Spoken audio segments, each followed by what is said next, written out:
Certainly snow on the highlands of Scotland as the showers pack in here, but much of eastern and southern Scotland staying dry and bright, and the showers certainly further south at low levels will be of rain. This is the line of rain which will track its way south through the rest of today. Again, nothing too heavy, but because it has been so dry, it'll be the first rain many of us have seen for a while. It does scoot away down across the English Channel, and behind that the colder air seeps into all parts of the UK. Staying pretty gusty across the far northeast. Elsewhere the wind's a little lighter, and so tumbling temperatures. Pockets of frost certainly likely over northeast England, central and eastern Scotland, and further south temperatures well down into single figures. So a fresher, colder feel for many on Sunday, but a bright start for eastern England, southern England. Plenty of sunshine here. We are looking at wetter weather coming into Northern Ireland, more showers in northern Scotland with some snow on the hills. And as this wet weather comes in across southern Scotland, northern England, it could provide some snow on Sunday evening. There are Met Office warnings in place for wintry weather next week. We'll see a cold snap, which will quickly develop into a warm front. Boxed Boiler Repairs, sponsors of weather on GB News. This is the final week to grab your chance to win Christmas on Us this year. There's £20,025 in tax-free cash. There's £5,000 to spend on gifts for all the family. There's £500 to spend in your favourite supermarket. And a festively themed GB News goodie bag. We'll get it all to you in time for the big day. For another chance to win, call 0903 681 3232. Calls cost £2 plus your network access charge. Text cash to 63232. One entry costs £2 plus one standard network rate message, or text bonus to 63232. 5 entries cost £5 plus one standard network rate message. You can enter online at gbnews.com/win. Entries start from just £2, or post your name and number to GB09 PO Box 8690 Derby DE1 9TT. UK only. Entrance must be 18 or over. Lines close at 6 p.m. on the 22nd of November. Please check the closing time if listening or watching on demand. Good luck. Good afternoon, Britain. Weekdays from midday. The row over Prince Harry's US visa will be brought back into focus. Earlier this year, Nigel Farage asked Donald Trump about this very issue. Let's take a listen. No one knows the truth. What did he put on his American visa form? If they know something about the drugs, and if he lied, they'll have to take appropriate action. Appropriate action? What could that mean? Well, the fractured relationship between the president-elect and the royal couple, or ex-royal couple, I should say, began in 2020 when the Sussexes urged American voters to stay clear of Trump, urging them to reject hate speech, misinformation and online negativity. OK, well, to break down this story for us, we're joined by royal commentator Richard Fitzwilliams. Richard, so what are the chances of Trump saying, you know what, Harry, time to get out of here? I very strongly suspect that the new administration has other priorities, and also it wouldn't want the enormous amount of fuss. Can you just imagine it in hypothetical situations if it happened? I mean, we've seen Nigel Farage there get an answer from Donald Trump, which implied that this might be looked into, and it might. The Americans say that if you have taken illegal drugs, you're not allowed immigration status. Prince Harry, in his book, said he'd taken illegal drugs, and there he is with American immigration status. I mean, how do the two things make sense? Either he lied in the book, or he lied to the US government. I can't see that the future administration would want to be involved with problems with the British royal family, which obviously would occur if this happened. Yeah, that's true. Richard Fitzwilliams, thank you very much, as ever. GB News, the People's Channel.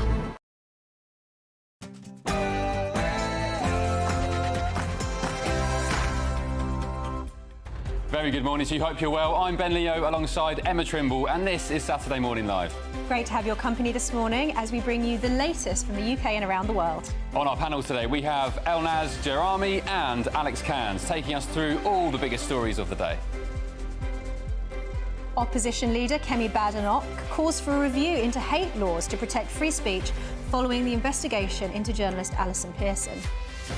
And a busy week for Donald Trump as he's getting on with appointing his cabinet, plus the youngest ever White House press secretary. And we'll be looking ahead to all the drama that'll kick off Down Under tomorrow in the jungle with the former Queen of the Jungle, Kerry Katona.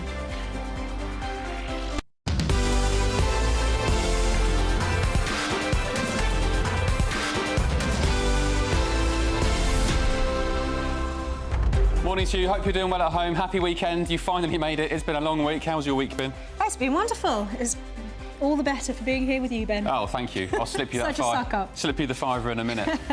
Let us know what you're up to today and indeed all weekend. GBNews.com/your say. Did you see front of the Mail today? Boris Johnson reckons that the UK is turning into a Soviet-era state with all this NCHI snooping and knocking on doors over tweets and things, of course, off the back of the Alison Pearson scandal. What do you reckon about that? Well, he's been saying that, you know, it's like under the worst of communism, having Stasi come and knock at your door. What would you do if somebody came to your door in the morning and you're in your dressing gown and they said to you, tweeted something, but we can't tell you what you've tweeted? And the person is a victim, apparently, is what they said to Alison Pearson, a victim rather than an accuser. Well, there's this big row now because The Guardian, you know more about this than me, The Guardian ran a piece apparently saying that they know what the tweet was that Alison Pearson allegedly fired off last year. Alison doesn't know what it was, and now the police apparently have confirmed that it's a tweet, but you think it's the wrong tweet? Well, it's looking a little bit like they might have the wrong Alison Pearson on Twitter, so we'll have to see how that unfolds. But when she speaks to the police, hopefully she'll be at least told, you know, rather than this Kafkaesque nightmare of being told you've said something, but we can't tell you what you've said that's wrong. Maybe she will eventually find out what a mess. Got her that knock on the door. What a mess. Poor Alison. Right, big show coming up, but first let's get your news headlines with Will Hollis.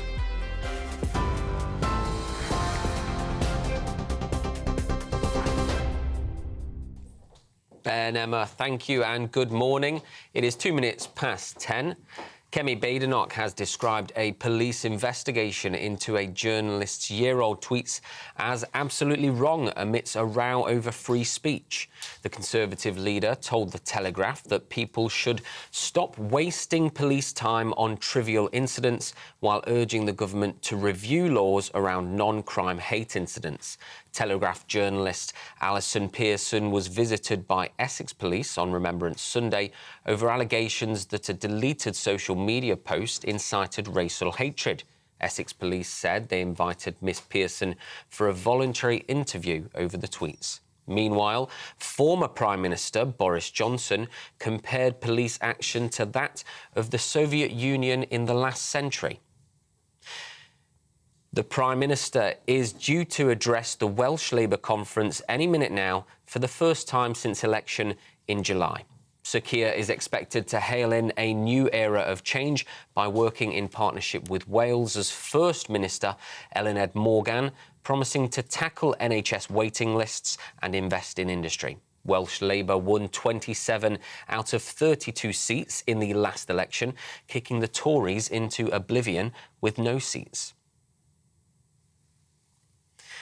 Meanwhile, farmers are descending on the conference in protest over changes to inheritance tax. With trailers and tractors leading the way, farmers are to be escorted by police en route to the conference in Llandudno. In changes announced in the budget, farmers who pass on their land will have to pay a 20% tax on assets worth more than £1 million. The Prime Minister defended proposals, saying the government needs to keep explaining how it will work.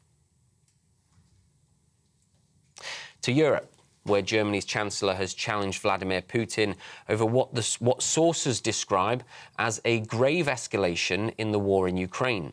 Olaf Scholz spoke to the Russian president for more than an hour, ending the Western isolation of the country that's been in place since 2022. The Chancellor condemned Russia's invasion of its neighbour while criticising the deployment of North Korean troops to the conflict, promising to continue supporting Ukraine until it can achieve a just and lasting peace. President Zelensky, meanwhile, has said the phone call opens Pandora's box, potentially strengthening Russia's position. Across the Atlantic now, and Mike Tyson says his return to the boxing ring won't be his last after losing to YouTuber Jake Paul by unanimous decision. Boxing for the first time in 19 years before a Texas crowd, the 58-year-old struggled to match his younger opponent, a man half his age. Streamed on Netflix to the platform's 280 million subscribers, Jake Paul's reportedly earned £30 million from the fight and Tyson £15 million for 8 rounds. It may still only be November, but Bratislava has been ranked the best destination for UK travellers seeking a bargain Christmas markets break. The Slovakian capital was found to have the lowest prices for a 2-night package holiday for 2 people out of 14 European destinations. And finally, a pregnant cow who became stuck in a residential swimming pool in Rutland has been hoisted to safety by firefighters. The team from Leicestershire Fire and Rescue Service drained the pool and then lifted her to safety using a downer cow harness. That's a piece of equipment designed to protect her udders. In a post on social media, the fire service joked that she had checked herself in for a spa day. That's all for now. I'll be back a little later. Back to you. For the very latest GB News direct to your smartphone, sign up to news alerts by scanning the QR code or go to gbnews.com/alerts.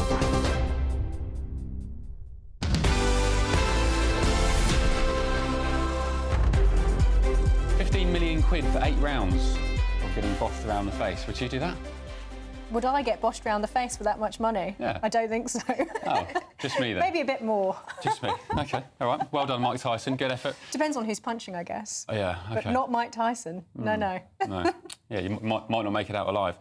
Anyway, let's move on to the big stories of the day, because Kemi Badenoch has urged the Prime Minister to review hate crime laws in efforts to protect free speech, while Boris Johnson has compared them to the Soviet Union at its worst. Not sure it's quite at its worst, but the interventions follow a police investigation into the Telegraph journalist Alison Pearson. Yeah, of course, she was accused of allegedly stirring up racial hatred with a social media post last year, but she doesn't know what the post was or who even complained. So let's get the latest now from GB News political correspondent Catherine Forster. Good morning, Catherine. This story just seems to be exploding day by day. Boris's intervention now, Kemi's intervention. What's the latest?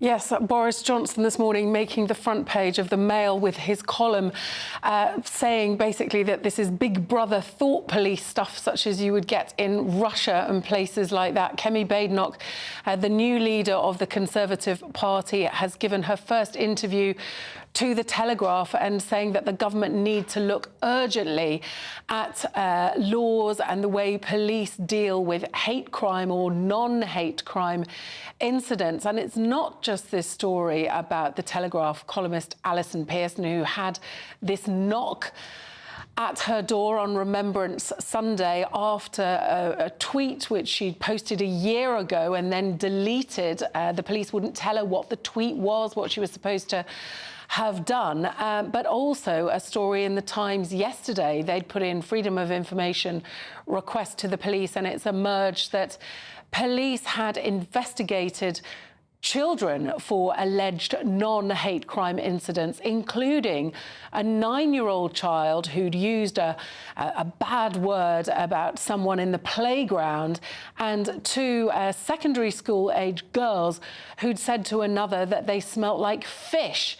And the police were involved in looking into this. Now, I spoke to the Chancellor, Rachel Reeves, yesterday about the 9-year-old and the playground police involvement specifically. Said, was this not a ridiculous use of police time? And she said that she agreed that it was absolutely not an appropriate use of police time. And I think at a time that police resources are very stretched, where many people, if they're a victim of crime, don't necessarily even report it to the police, because experience tells many that the police don't have the resources to deal with it. The thought that police are involving themselves in comments made in the playground from one child to another, or comments that a journalist makes on Twitter, is quite astonishing. And now Boris Johnson has also said as we just mentioned, that this is like the Soviet Union at its worst. It might not quite be the Soviet Union at its worst, but it is definitely quite Stasi-like. And there was an earlier case, wasn't there, with Harry Miller, a court case where that led to Suella Braverman making the threshold lower for the police recording these sorts of things. And it looks now as if this Labour government are encouraging them to do this even more. But it's looking, isn't it, as if maybe the police actually had the wrong Alison Pearson with respect to this tweet. There seems to be some confusion over that as well. And particularly because this is coming from Essex police, who I understand are actually amongst the worst police forces in the country for dealing with things like domestic abuse. Well, it seems like about 3 police forces have been involved in this at one time or another regarding whether it was the right Alison Pearson. It's all very, very murky. It's emerged a tweet from a person calling herself Alison Pearson, but who is not the Telegraph journalist Alison Pearson, that it looks like the police might have gone to the wrong one. I think there's some question about that. It now sounds like that Alison Pearson, in fact, retweets ones of the original. So we are not clear at all what exactly has happened here. But I think certainly it is a dangerous precedent, but worth saying for all Boris Johnson's outrage and for all Kemi Badenoch's outrage, and she has been very strong on the need to protect free speech throughout her time in Parliament. As a Conservative minister before becoming leader. Where we are now has happened on the Conservatives' watch, because they have been in power up until about 4 months ago for 14 years. So this has happened, this erosion, if you like, of free speech has happened on the Conservatives' watch. Now, they were looking at bringing in legislation to protect free speech and to strengthen safeguards at universities, etc., where people have been no-platformed and, you know, there's sort of things that you're not allowed to say and speakers have been uninvited. The Conservative government were looking to toughen up free speech laws, but it looks like the current Labour government is not going to go down that route. So it looks like where we are now is a sad reflection. But I do think at a time where police resources are stretched, that there'll be a number of people thinking that this is absolute madness. OK, indeed. Thank you, Catherine, very, very much. I spoke to Maya Forstater on a show I was covering a couple of days ago, and she was first investigated for a similar tweet more than a year ago, and at the time, the Tories were in charge. So I don't think this is just specific to Labour. Although it's even worse, I think, because these non-crime hate incidents were created by the College of Policing, which is actually an unaccountable quango. So this isn't even something that has been created by Parliament. There's no accountability for it. Interesting. OK, Essex Police has released the following statement in response to Alison Pearson's case. They said, "We cut crime. There were over 9,000 fewer reported offences in the last year and 20,000 fewer than 5 years ago. Our officers, staff, some with military experience, veterans, work 24 hours a day, 7 days a week to keep the public safe and investigate crime." And somebody has said on gbnews.com/yoursay, "Ben, why are you saying you don't know what the tweet is when The Guardian had a scoop?" Well, I mean, that's the new revelation this morning. We think possibly The Guardian have the wrong tweet and the wrong I'm not sure The Guardian Twitter know account. quite what they've got. No. It might be a nasty surprise, but we'll see. OK, let's go through the rest of the day's top stories with our esteemed panel this morning, Elnaz Jarami and Alex Cairns. Good morning, you two. Morning. How are you doing? You OK? Yeah, good. Happy weekend. Happy weekend. What should we get stuck into first? What about Elnaz, teachers washing students' uniforms amid hygiene poverty worries. Yep. So teachers are having to do the jobs of parents again. This is pretty sad, isn't it? It is. It's a super sad state. However, good on them for doing it. And I think that as terrible as it is, until there's a resolution, it's good to know that there's somebody in the community that's willing to step up and help the kids. Don't you think, Alex, it's a sort of sign that maybe people are sort of handing over the responsibility of parenting to the schools rather than making sure that because it's been described as hygiene poverty, and I'm sure for some it is difficult to, you know, wash the uniforms of their children and so on. But this is ultimately a parental responsibility thing, isn't it? Yeah, no, I agree. And I think it's not a new problem. For a long time, I think there's been an expectation that schools, you know, pick up the slack and pick up kind of any sort of other responsibilities. Like, in fairness, some parents I do understand struggle and actually look for support from the school, and I get that. But I think where's the line? Because eventually there's so much pressure on schools. You know, you've got teachers sometimes teaching 35, 40 students. You know, they're having to do multiple different year groups. They're having to do lots of markings. You know, a lot of people talk about the nice perk of having 6 weeks off in the summer, but actually a lot of teachers are in marking, thinking about lesson prep. They're having to do washing and then probably having to deal with, you know, mental health challenges or problems at home. You know, it's a very difficult profession, and, you know, the government really need to look at this, because for a long time schools have been underfunded, and frankly it's not getting better, it's getting worse. Yeah, they can't focus on educating children properly, can they? If they're having to do things like wash children's clothes, make sure that they're fed. Surely you want your teachers to be, you know, primarily focusing all of their energies on making sure that your children are being properly educated. You do, but the alternative of that is grim. And so you really do have to draw in and say, what's the best outcome here for the kids? That's why the teachers are there. Best outcome for the kids. So if the best outcome is for a community to rally behind them, regardless of their profession, to support and make sure these kids are well looked after, so be it. So it was a school in Blackpool has even installed its own laundrette in the school. And I don't think it's a case of, according to this report anyway, I don't think it's a case of bad parenting. The report says that they just can't afford things such as washing powder, can't afford washing machines, maybe the electricity bills as well, which kind of conflicts me, because obviously the birth rate is plummeting worldwide. And I have been saying in recent years, just have kids, whatever the situation, just do it and it will work itself out. But then you hear stories like this, and it's kind of like quality over quantity. Do we want to bring kids into the world where the teachers are having to do I don't know, I'm not sure. I mean, I think it's good that the schools are taking the initiative, but you just think, you know, if the issue is that people can't afford to buy the stuff to wash the clothes, and that's where the attention needs to be. Maybe you need to have something like, you know, the Harvest Festival, where everybody brings in washing detergent to kind of like a food bank. There has to be a long-term solution, for sure. But in the interim, I'm glad that somebody's doing something for the kids. Yeah, indeed. What do you fancy, Emma? I think we should talk about this story about the millionaire who has injected himself in the face, and it's gone very, very badly. But this is somebody who cares a lot about beauty. His face is like this now. Yeah, he's taking some... Have we got a picture of it? No picture, unfortunately. Such a shame. People will have to look it up themselves. Yeah, look, I was going to say, I don't think they want to see it, to be honest. Elas, this is a guy who is spending millions on making himself look younger. Yep, he's trying to do the Benjamin Button effect and go backwards in time. I'm all for it. I really am. It's his face, it's his body, let's do it. But there is a limit to everything, and he's obviously surpassed it. When people do research his face, you will have a laugh. It is terrible. He himself has said that he regrets it so much. He's injected somebody else's fat into his face.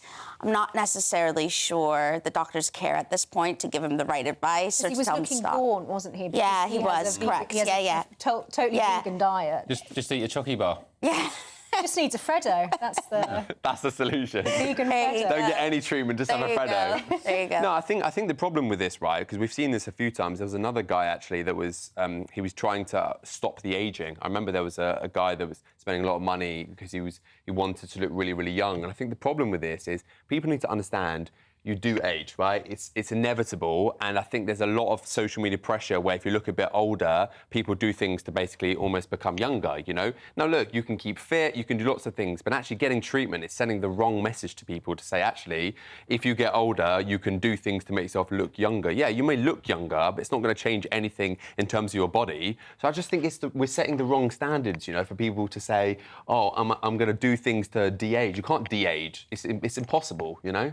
So I just think it's a waste of money. Yeah, I think we should... I don't know what the thing is about ageing. Everyone's so sort of coy about it, and I mean, I'll have family members, not naming names, but, you know, they get, you know, quite sad that they age as they do, and I just think, just age gracefully. I think there's something to be proud of when you get older. You've got more wisdom, you've got life experience, you've experienced, hopefully, a lot of enjoyable times in life. Just be proud of it. Well, maybe if he wants a fatter face, then he should get an addiction to junk food. Yeah, yeah, it's been a nice segue. Nice segue, yeah.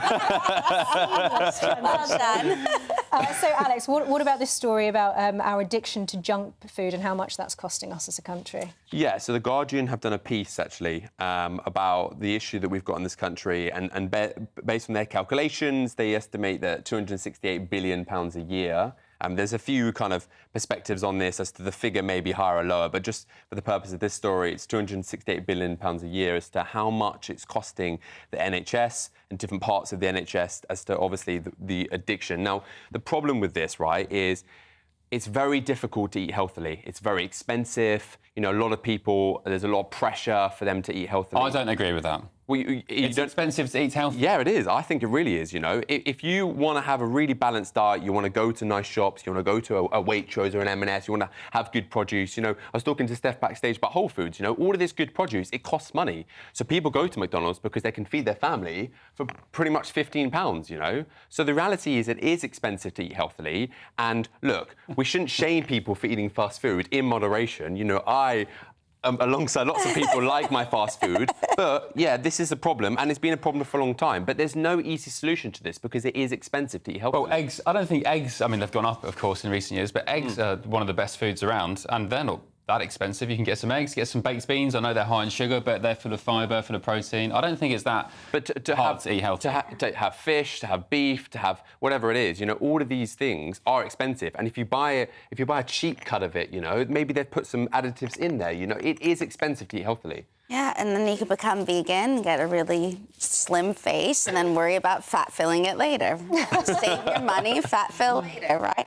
I do think that it is getting, as a Canadian, it's more expensive for us in Canada to buy produce than it is in the UK. So the argument of the cost of, you know, food for Canadians, very high. Here, I'm actually quite surprised how cheap things are at the supermarket. It's really surprising. Like, you know, a bag of bread, milk, and eggs in Canada can cost you up to $10 to $18, depending on where you're shopping. Yep. Thank you, Trudeau. Yeah, truly. And then here, you could just walk out with an entire 2 days breakfast with that money, And do you know what's really underrated? For example, just porridge. You can buy porridge, a massive bag of porridge oats for really cheap. You can make it with water even, you don't need to buy milk. Porridge is so underrated. Very healthy, good for your insulin levels, unless you put loads of sugar in. But I'm a big junk food advocate, truly I am, so I'm not trying to knock it, but I think there's limits to everything, and you've got to balance that out. I think the other issue here is about cooking. I actually think, you know, when I was at school, you know, we were taught to cook various kind of meals. Culturally, in other cultures, I do think that, you know, a lot of people are taught to cook. I just don't think with British culture it's a thing. Like, definitely people learn to cook, let's say, but I just think a lot of people are lazy. They don't want to take an interest in cooking. So why would you cook when you know that down the street maybe you can go and get fast food? If it's accessible, if it's easy to get and it's cheap, how are we going to solve that problem? Also, the busier you are, the longer that you have to commute, the less time that you have to cook from scratch, and probably the people who are doing the longest commutes are probably the people who are learning, who'll be earning the least. It's me. You're earning the least. Long commute. Long commute. Well, maybe. Do you ever cook from scratch? No, my wife tends to do it. No, but we've got our jobs. Nice roles. Yeah. I agree with Blue that. jobs, pink I'm jobs. on board. I do enjoy cooking, but I'm just rarely there enough at home and long in advance if you to only prepare ever it. From scratch, then you would, or cook when you cooked from scratch, then you'd never eat. Yeah. You'd look like that guy who had to have fat face fillers. I used to make nice overnight oats, again, porridge oats. So overnight oats, some Greek yoghurt, a bit of milk, maybe a scoop of protein powder and some berries, put it in the fridge overnight, and then you wake up in the morning and it's really delicious. That's a nice breakfast. That's probably the extent of my cooking. But I do enjoy cooking. You? I am a terrible cook. Oh, really? But I'm trying my best. Well, you're married now. Yeah, I know, so I've really got it off. What does your hubby think of that? I think he would like to encourage me to cook a little bit more. Okay. But I am trying. I'm very trying. Start with stir-fry. I normally go for stir-fry. It's quite easy to cook. I've mastered the porridge now. So. Those boxes, you know, the ones that come pre-made and you just meant so. You don't know how useless I am, Ellen. Oh, but you still have to cook it. That's the thing. Like, people think it just comes ready-made. Yeah. You still have to actually cook it. It tells you what to do, but you've got to cook it, It's the cooking part that's the challenge.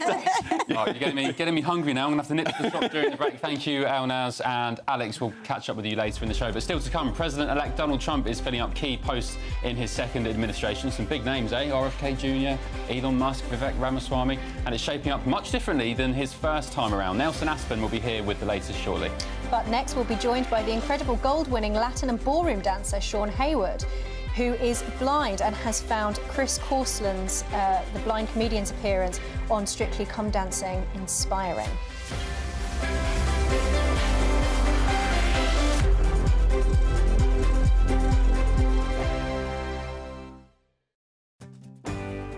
I'm Stephen Dixon, and thanks for joining us on GB News, Britain's news channel.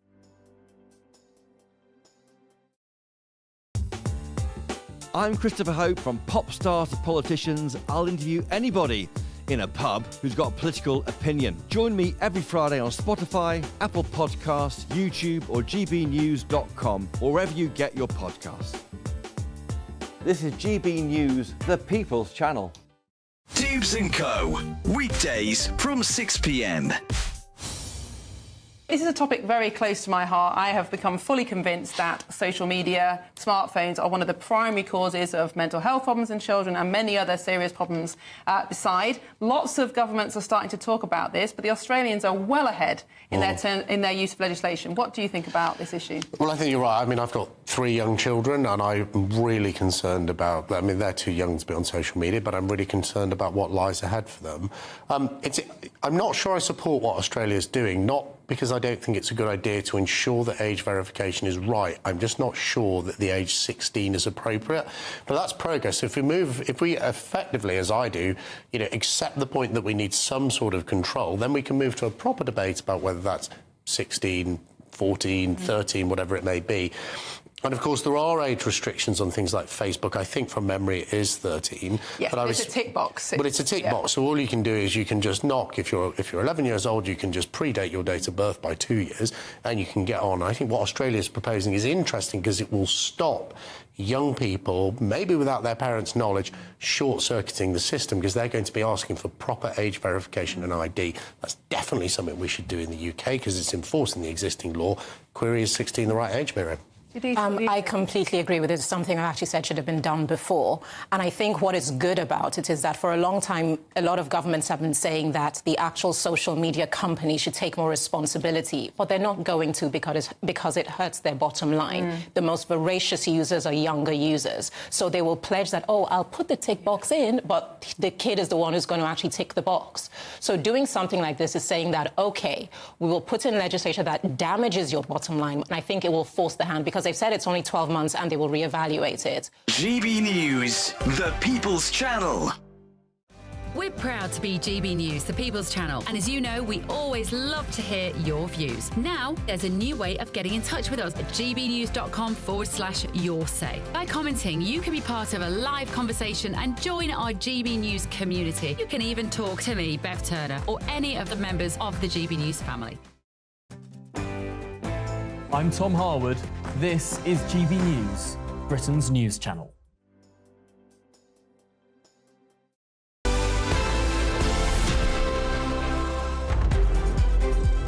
Welcome back. Let's see what you've been saying. Give me a coffee, please, someone. Let's see what you've been saying on gbnews.com/your say. Someone said, Ben, every time I turn on GB News, you're on. Yes, this week especially. It's because Patrick's on holiday. But I love being on it. I love being with you guys at home and, representing our great channel. Yeah, you never sleep. You're always commuting back and forth while you're in the studio. You don't need to sleep. You can sleep when you're dead. Somebody said, my family were poor. Catherine, good morning. My family were poor, 8 in my family. My mum was a great mother and we were all brought up to be clean. My mother said it doesn't cost anything to have soap and water. That's talking about the teachers now, these schools who have got laundrettes in the school to wash the clothes of their young kids. And Celia, you said, I'm sorry, teachers are teachers, not social workers, carers, chefs or anything else. There is never enough budget to send kids' education... for SEND, kids' education, so their budgets should not be spent on things the parents should be doing. I wouldn't mind betting that if... I imagine food banks probably have stuff like that. There must be some charities out there who can support people with getting things like washing detergent and whatnot. And La Familia Harris says, it's not expensive to eat healthy. Making a nourishing stew, 1 or 2 potatoes, a little meat. Why would you want to eat McDonald's full of preservatives? People used to do it in the past when they didn't have fast food and processed food. So it can't be completely impossible. Definitely going to get worse, though, isn't it? Once Keir Starmer's tanked all the farmers and prices go up.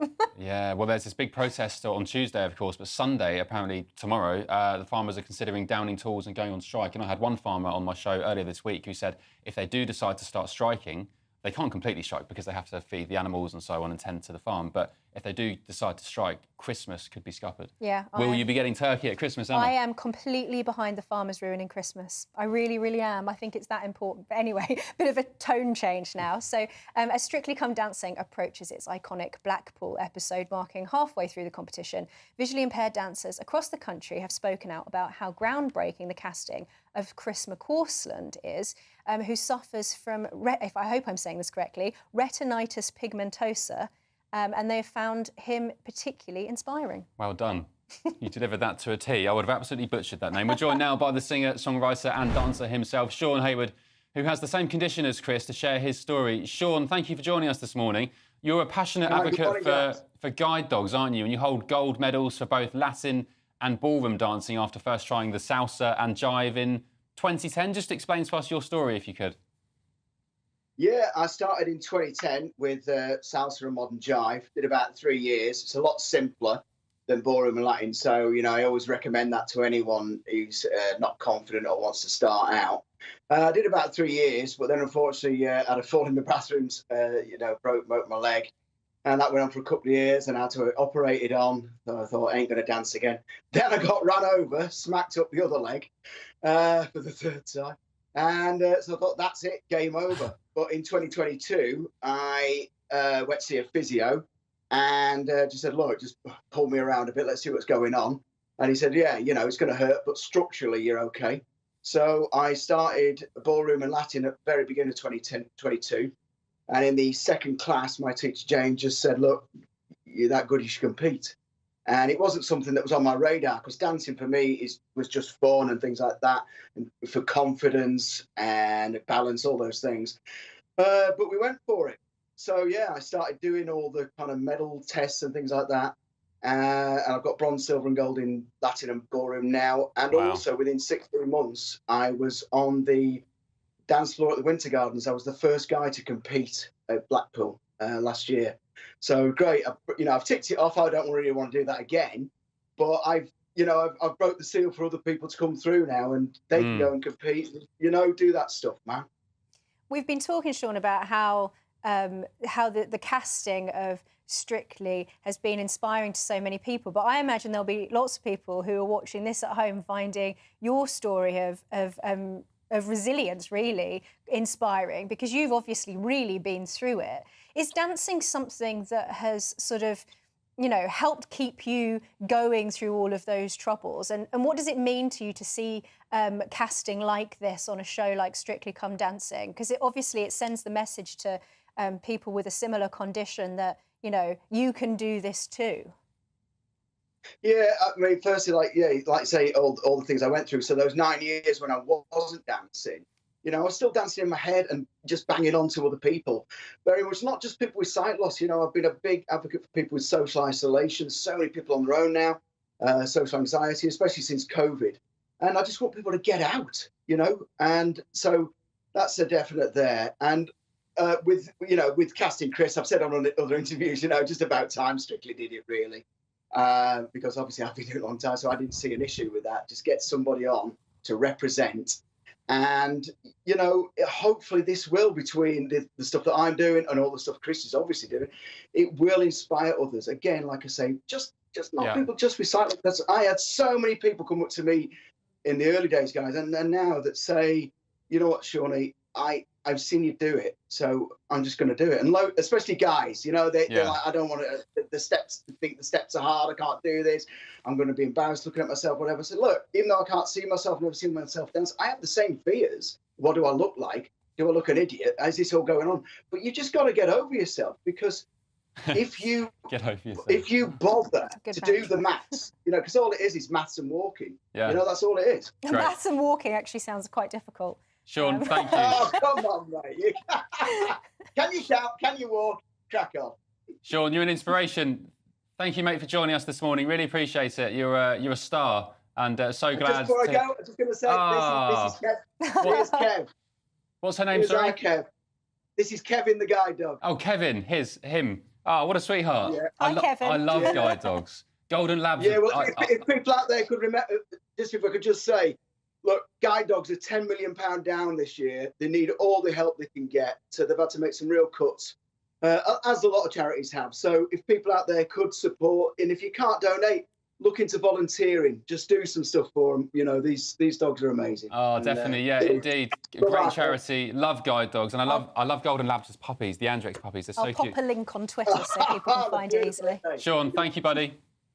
Oh, what a sweetheart. I might sign up for that tap dance class that I've been eyeing up now. Maybe. Yeah, you'll be fine. If he can do it, you can do it. I just need to get over myself. That's what it is. Great mantra. Great mantra. Get over yourself. I'm going to take heed of that.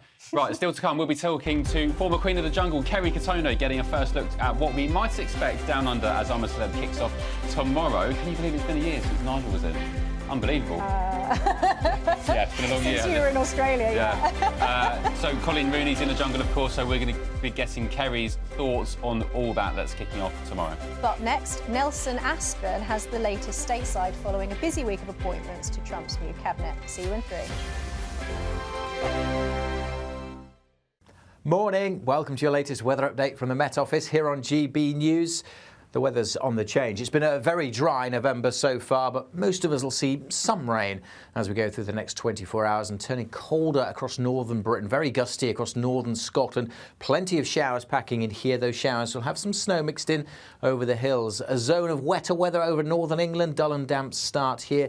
That'll track slowly southwards, bringing some damp weather to Wales, the Midlands, eventually East Anglia and the southeast, although the far south probably staying dry until quite late on. Still quite mild here, but colder air is moving in, so although we'll see some sunny spells, it will feel colder, particularly when you add that wind on, which will be very lively across the Northern Isles, staying very blustery here through the afternoon and into the evening. More showers coming in here as well. Mostly of rain at lower levels, but some sleet and snow and hail thrown in for good measure. Certainly snow on the highlands of Scotland as the showers pack in here, but much of eastern and southern Scotland staying dry and bright, and the showers certainly further south at low levels will be of rain. This is the line of rain which will track its way south through the rest of today. Again, nothing too heavy, but because it has been so dry, it'll be the first rain many of us have seen for a while. It does scoot away down across the English Channel, and behind that the colder air seeps into all parts of the UK. Staying pretty gusty across the far northeast. Elsewhere the wind's a little lighter, and so tumbling temperatures. Pockets of frost certainly likely over northeast England, central and eastern Scotland, and further south temperatures well down into single figures. So a fresher, colder feel for many on Sunday, but a bright start for eastern England, southern England. Plenty of sunshine here. We are looking at wetter weather coming into Northern Ireland, more showers in northern Scotland with some snow on the hills. And as this wet weather comes in across southern Scotland, northern England, it could provide some snow on Sunday evening. There are Met Office warnings in place for wintry weather next week. Mark Dolan tonight is your weekend dose of news, debate and entertainment. This sounds like a wild conspiracy theory. Don't miss my big opinion. Mark meets and my take at 10. Democracy is a funny old thing. And we don't do boring, not on my watch. I just won't have it. Let's go and get another glass of that bubbly. You've earned it. That's Mark Dolan tonight, Saturday and Sunday, 9 to 11, only on GB News, the People's Channel, Britain's news channel. It's Patrick Christie's tonight, and here we do things differently. It's explaining the absolute madness of this, doesn't it? It's explosive. I mean, this is very good. It's lively. 850. Your government sat there, Sean, and it did nothing. It's controversial. And the Middle East has been in turmoil since before I was born. It's everything you need to kickstart your evening. Everyone's had their Weetabix tonight. I love to see it. That's Patrick Christie's tonight, weeknights from 9 p.m. Only on GB News, the People's Channel, Britain's news channel.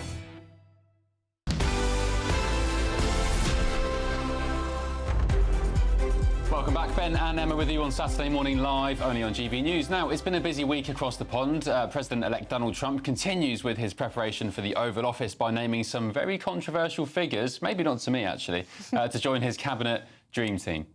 To tell us more, we're delighted to be joined now by journalist and author Nelson Aspen, live from New York. Morning, Nelson. Thank you for joining us, Nelson. So tell us first about this appointment to press secretary, the youngest ever press secretary in the White House. It's good to be with you guys. Yeah, President-elect Trump is moving at lightning speed to assemble this cast of characters. His cabinet is looking like a sort of strange version of the Justice League. And the latest addition overnight is the press secretary. She's 27, youngest in our history of press secretaries, Carolyn Levitt. And she has been quite a firebrand as his campaign spokesperson. And she has a knack for triggering the political opponents, whether that be celebrities or the press or just everyday Democrats. But she's just one of many of these interesting and sometimes controversial choices, including Matt Gaetz, who's under investigation or had been under investigation for sexual misconduct, nominating him as Attorney General. Kristi Noem, a former governor, for head of Homeland Security. She has notoriety for having admitted to shooting her own dog. And Robert F. Kennedy Jr. for Health and Human Service Secretary. He has been known for many, many years as having what are perceived as conspiracy theories about vaccines and the health of our food and water. So it's one after another, and probably no one more in the public face than Elon Musk and former rival Vivek Ramaswamy, heading up a new department called the Department of Government Efficiency, acronym DOGE, which happens to be Elon Musk's favorite cryptocurrency. And they're pledging to cut $2 trillion in governmental waste. And we'll see if they can do it. Yeah. And there's also the appointment of the Defence Secretary and then Tulsi Gabbard as a head of intelligence. So these are some really sort of show-stopping appointments. These are really quite huge figures. Is this unprecedented to have so many sort of people who are so well known in their own right appointed to so many key positions?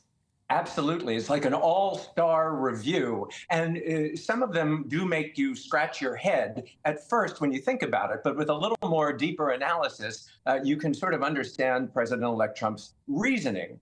These are not only loyalists to him, but it's an interesting mix of people from inside and outside politics. So you're shaking things up. You've got older folks, you've got younger folks. Really interesting, his czar, the border czar, formerly a position held by Vice President Kamala Harris. Although technically, I guess she still holds that position.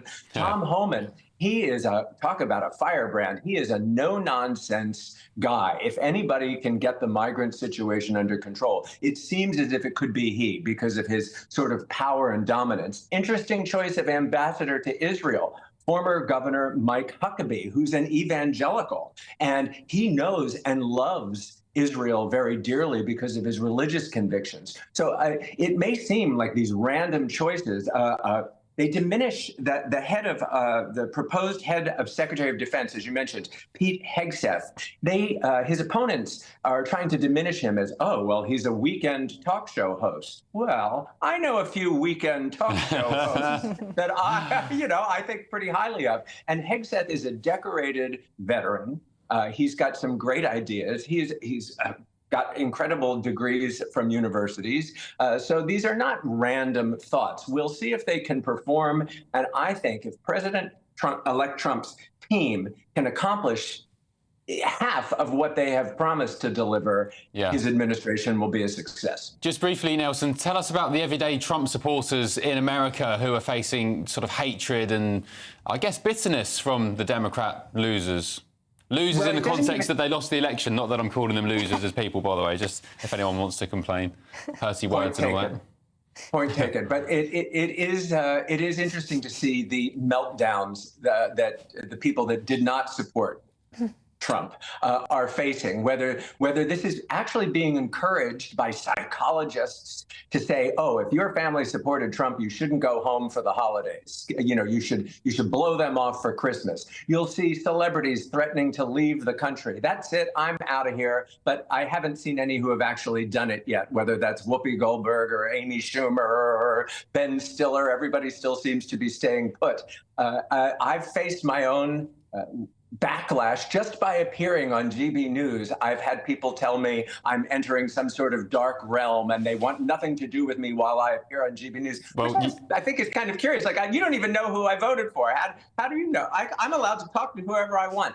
Very interesting times. Well, Nelson, when we went for lunch in New York, you showed me, you know, some messages from old dear friends of yours who were, you know, their minds had exploded because you were speaking to us on GB News, us monsters here on Saturday Morning Live, talking about diets and showbiz. So very, very strange. And it's sad as well. Even JD Vance, the incoming vice president, he said, he was at some town hall and he said, look, guys, at the end of the day, it's just politics. Don't lose friends over it. Don't lose families over it. Just respect that people have different opinions and thoughts, and let's get on with it. At the end of the day, when you're on your deathbed, you're not going to be sitting there thinking about, oh, those Republicans or Democrats. You're going to think about your loved ones and your friends and the good times you had. And actually, Elon Musk tweeted about this because he was being criticised for people that he'd started following who were on the other side of the aisle. And he said, well, it's important in a democratic society to, you know, actually speak to people that you don't agree with. There we are. Gets a bit toxic. It is about democracy and common sense, as Trump kept saying, talking about common sense. Interestingly, Democratic Senator John Fetterman, he's the guy that wears the hoodie.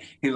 He looks like a working class guy. He's a Democratic senator, and he said he feels like his party needs to stop, quote, freaking out about Trump. And we just need to, let's see what happens. Let's just see what happens. OK, Nelson Aspen, live from New York. Thank you. Nice to see you again, and we'll catch up next week. Now, still to come, we'll be joined by the former Queen of the Jungle, Kerry Katona, ahead of the new I'm a Celebrity series that is premiering tomorrow.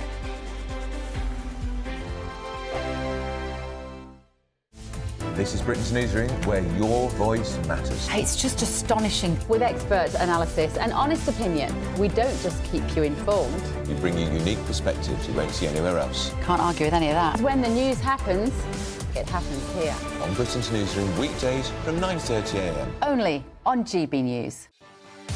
Martin Daubney, weekdays from 3 p.m.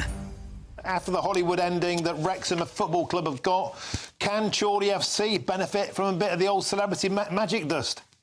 I can't see why not. The guys have been down a few times now, and when they do come down, obviously they're bringing that with them. A little town like Chorley doesn't see much of the charts and big stars, so it's really nice to see them, and we always welcome them when they do come down.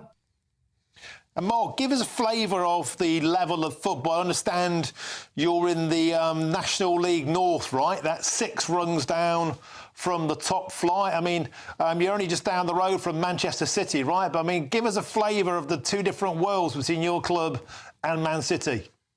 Our players are all part-timers. So we've got kind of fitness coaches, we've got teachers, we've got all kinds of players who have full-time jobs alongside playing. Our average crowd is probably a tenth of what you get at Man City, probably even less than that. We get about 1,500 on a home game. The thing is, we know where we are and we understand where we are, and we are a real community club. Tonight, I'm ready now. I'm off to Marine, so off over to Merseyside. Playing the likes of Liverpool and Everton over on Merseyside would be kind of a dream come true. But we know where we are. We would just love to get to the Football League. So teams like Salford, Stockport County were in our division a couple of years ago, all flying now in the Football League. We just want to do the same. We sat down with the board last year and they told us a vision for the future, and that vision most definitely is that we want to be a Football League club.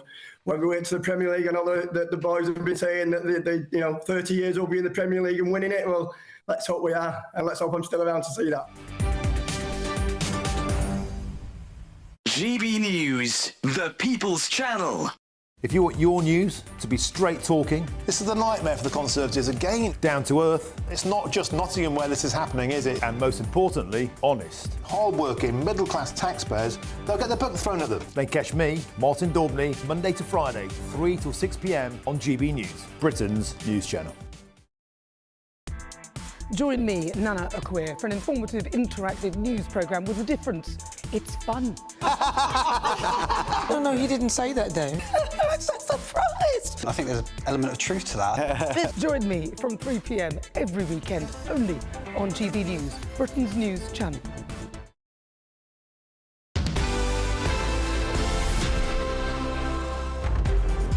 OK, Ants, Deck and a whole load of creepy crawlies are back on our screens as the 24th series of I'm a Celebrity, Get Me Out of Here returns tomorrow. And joining us now is former Queen of the Jungle, Kerry Katona. Good morning, Kerry. How are you doing? Hope you're well. I can't believe you won all the way back in 2004. Do you know how old that makes me feel? It's like 21 years ago in February. 21 years, and I still look the same age. What are you expecting for tomorrow's series? I think this has got to be one of the most amazing and exciting lineups. Having Colleen Rooney in there is just genius. Now, I know Colleen, she's one of the sweetest ladies. She's so down to earth. She's very private, so I'm quite surprised she's done this. Danny Jones is also one of my favourites. I think he may be the bookie's favourite to win, actually. So it's gonna be a good one, and I'm very excited. And I do always get extremely jealous when I watch it, because I love to do it again. And what about this news that Rebecca Vardy has just taken a position as a columnist for The Sun? Is this going to get really spicy? Oh well, I think it'd be better if she actually went in. That would be just like TV gold, wouldn't it, really? I mean, I'm all Colleen, not Rebecca Vardy. I'm with Colleen all the way on this. So I won't be paying much attention to what Rebecca has to say. But saying that, I will probably be roped into it for my own column myself to find out what she's saying. But I think Colleen's going to shock a lot of people with her resilience, her strength. You know, first and foremost, she's a mother, so I know she's doing this for her children. I think everyone's really surprised. I think we all want to see Colleen in a light that we haven't seen her before. But yes, it'll definitely get spicy. We all love a bit of gossip, don't we? Oh, yeah. I'm a former tabloid man, Kerry. As you know, I love a bit of goss. Why is Colleen doing it? She doesn't need the money. Why do you think she is doing it? Have you spoken to her about it? I haven't spoken to her about that. I only wish her luck. For me, personally, when I get asked to do things like this, I think, wow, what an adventure. I'm a child from foster home. I've got to do the jungle. I've done Big Brother, you know, dance on. These are amazing memories that I am going to get to keep forever. And I'm sure that is one of the reasons why Colleen is doing it. Again, she doesn't need the money. You know, she completely has the public on her side. And I think, why not let your hair down and go do something that is completely out of your comfort zone and have a memory that is going to stay with you forever on your deathbed. That's why I do these things. I feel so blessed. And I hope to think that's why she's doing it too. If you were a betting woman, Kerry, who would you pick to be the next king or queen of the jungle? I'm going to say Colleen or Danny Jones. I think Danny Jones might win, if I'm honest. I know Danny. My daughter actually did The Voice Kids with Danny. So, and us Northerners tend to do extremely well in reality shows. We really do. So I think, oh, then again, Barry, he might be a good one as well. Oh, it's so difficult. I might just put a bit of money on all of them. Yeah, spread. Do you think, is Colleen the sort of woman who will get really stuck in with all of those, like, disgusting, creepy, crawly tasks? I do not think I mean, look, let's be honest. She has been through hell and back publicly via her marriage, being so public, you know, the Wagger for Christie. I think she is going to show all of us mothers, all of us women, the tenacity and the strength and resilience that she has. Yeah. And I do not think for 1 second she's going to shy away from any kind of a fight or challenge or witchy grub or anything. Let's be honest, she's dealt with a lot worse in the real world than anything that she's dealt with, that she's going to be dealt with in that jungle. Kerry, just really quickly, we've got 30 seconds left, but talking of sort of tough times and so on, it's been made public in the last 24 hours or so that you've split from your fella. Do you mind just quickly talking about that? How are you feeling? Are you okay? Is that really that big of a news? Yes, I don't know. Early days. It's front page of the Mail. Oh, is it? Oh, well, made online anyway. It was this morning. Yeah, look, I'm still very much in love with Ryan. He's no longer living at the house anymore. These things happen. I'm just trying to navigate my way across these emotions the best I can. There are children involved. We've been together for 6.5 years. It isn't easy. We'll just have to wait and see. Yeah, okay. But we can again, nothing I've not dealt with before. Exactly. You're a strong woman, Kerry, and you can take your mind off things by getting stuck into I'm a Celeb tomorrow night. Absolutely. So thank you, Kerry. Really appreciate you. Have a great weekend. Bye. Have a great time. Bye-bye. You're going to be tuning in tomorrow? I won't, I'm afraid. Why no. not? The only thing that ever tempted me was Farage being in there.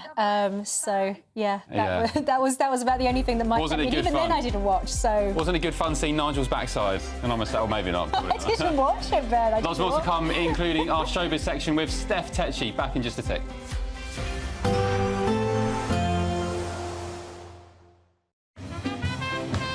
There will be a light breeze in the morning, leading to a warm front.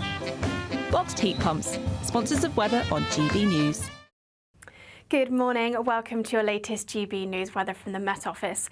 We've got a bit of a north-south split across the UK today with some blustery, chilly showers in the north, but generally just staying a little bit milder and a little bit cloudier further south. We've got this weather front that we've seen sinking its way southwards, and it will continue to do so through the rest of Saturday and into the start of Sunday.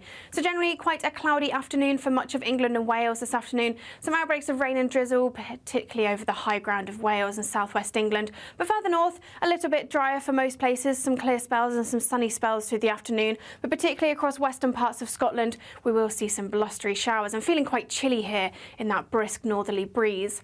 Further south though, a little bit of a milder day, temperatures around maybe a little above average, perhaps into the low teens in some areas. So it will be quite a cloudy end to the evening across parts of England and Wales. Those outbreaks of rain continue to sink their way southwards, perhaps turning a little heavy over any high ground. For Northern Ireland, northern parts of England, generally staying a little bit dry. Still some showers pushing in from the northwest, these likely falling as rain. But for parts of Scotland, we could see those showers turning wintry, particularly over any high ground. But for eastern parts of Scotland, perhaps a little bit drier to end the day on Saturday. Eastern parts of Scotland, northern England, still holding on to those drier conditions and some clear spells overnight. And further south, that area of rain continues to push its way southwards during the early hours of Sunday morning. So generally turning a bit drier here with some clear spells around, but plenty of showers still across northern and western areas. And again, these could fall as sleet and snow across parts of Scotland. It will be quite a chilly end to the start to the day on Sunday here as well. Temperatures dropping down into the low single figures with some frost in places. And even further south, we could see a chilly start to the day. But on Sunday, plenty of cloud and rain then arriving across northwestern parts of Northern Ireland and then into parts of the Midlands and northern England too. But further south there will be some sunny spells, and further north plenty of blustery showers, and again feeling chilly here with temperatures not much above 4 or 5 degrees and around average further south. A nice bright morning will generate a lovely warm day right through to the evening. Boxed Solar, sponsors of weather on GB News. This is the final week to grab your chance to win Christmas on Us this year. There's £20,025 in tax-free cash. There's £5,000 to spend on gifts for all the family. There's £500 to spend in your favourite supermarket. And a festively themed GB News goodie bag. We'll get it all to you in time for the big day. For another chance to win, call 0903 681 3232. Calls cost £2 plus your network access charge. Text cash to 63232. One entry costs £2 plus one standard network rate message, or text bonus to 63232. 5 entries cost £5 plus one standard network rate message. You can enter online at gbnews.com/win. Entries start from just £2, or post your name and number to GB09 PO Box 8690 Derby DE1 9TT. UK only. Entrance must be 18 or over. Lines close at 6 p.m. on the 22nd of November. Please check the closing time if listening or watching on demand. Good luck. Why go out on a Friday night when Friday night comes straight to your home? Talking about? Join me and my A-team of top pundits. Chemistry tonight is electric. As we tackle the big stories of the day with wit, insight and fearless energy. Man of the people. It's all vibe. Just a filing cabinet on wheels with a tie on. So, order in Friday Night Live with me, Mark Dolan, every Friday at 8, only on GB News, the People's Channel, Britain's news channel. Welcome to State of the Nation, daily plunge into the stories shaping our country. I'm Jacob Rees-Mogg, and Monday to Thursday we bring you the insights, the facts, the truth about how our country is being governed. Because what happens in Downing Street matters down your street. Tune in to State of the Nation every Monday to Thursday, 8 to 9 o'clock. Only on GB News, the People's Channel, Britain's news channel. It's Patrick Christie's Tonight, and here We do things differently. It's explaining the absolute madness of this, doesn't it? It's explosive. I mean, this is very good. It's lively. 850. Your government sat there, Sean, and it did nothing. It's controversial. And the Middle East has been in turmoil since before I was born. It's everything you need to kickstart your evening. Everyone's had their Weetabix tonight. I love to see it. That's Patrick Christie's Tonight, weeknights from 9 p.m. Only on GB News, the People's Channel, Britain's news channel. Good Afternoon Britain isn't just about us. The wonderful thing about this programme is it's about everyone watching. It's an interactive programme. Well, there absolutely is something to see here, and we're going to be talking about it more. Whether it's breaking royal news, Will, please bring us up to date, or indeed a particularly punchy speech in the House of Commons. Very, very curious. We bring it to you live, and then we bring you live reaction as well. That's Good Afternoon Britain, weekdays from midday. Only on GB News, the People's Channel, Britain's news channel.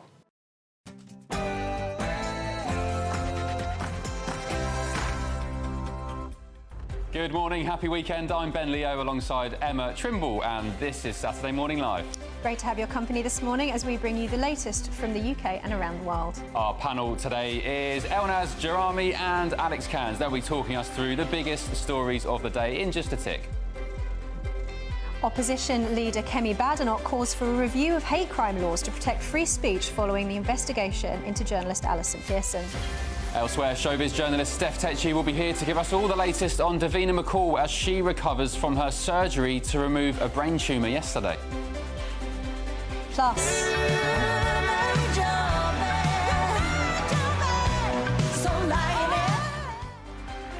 we'll be joined by X Factor star Talia Dean, who's teamed up with the legendary rocker Brian May for a new single to help the homeless.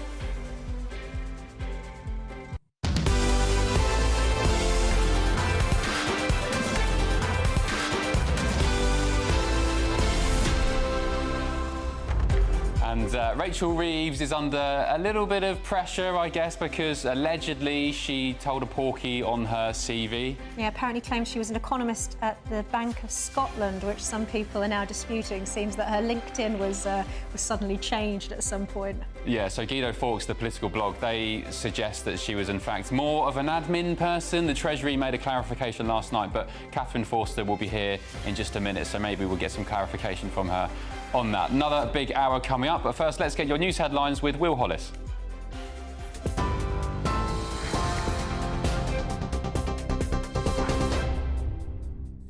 Thank you. Good morning. Your headlines. It's a couple of minutes past 11 o'clock.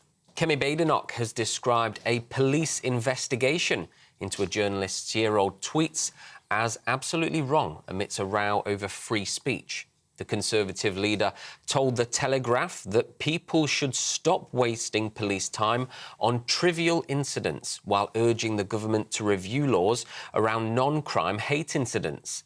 Telegraph journalist Alison Pearson was visited by Essex Police on Remembrance Sunday over allegations that a deleted social media post incited racial hatred. Essex Police said they invited Miss Pearson for a voluntary interview over the tweets. Meanwhile, former Prime Minister Boris Johnson compared police action to that of the Soviet Union in the last century. The Prime Minister has just finished addressing the Welsh Labour conference, his first since the election in July. Sir Keir told conference Wales carried the torch for 14 years to show the change Labour can deliver, but has now hailed a new era of opportunity with Labour governments in both Britain and Wales. The Prime Minister promised a partnership with Wales's First Minister, Eluned Morgan, to tackle NHS waiting lists and invest in industry. Welsh Labour won 27 out of 32 seats in the last election, kicking the Tories into oblivion with no seats. Here's the Prime Minister speaking a few moments ago.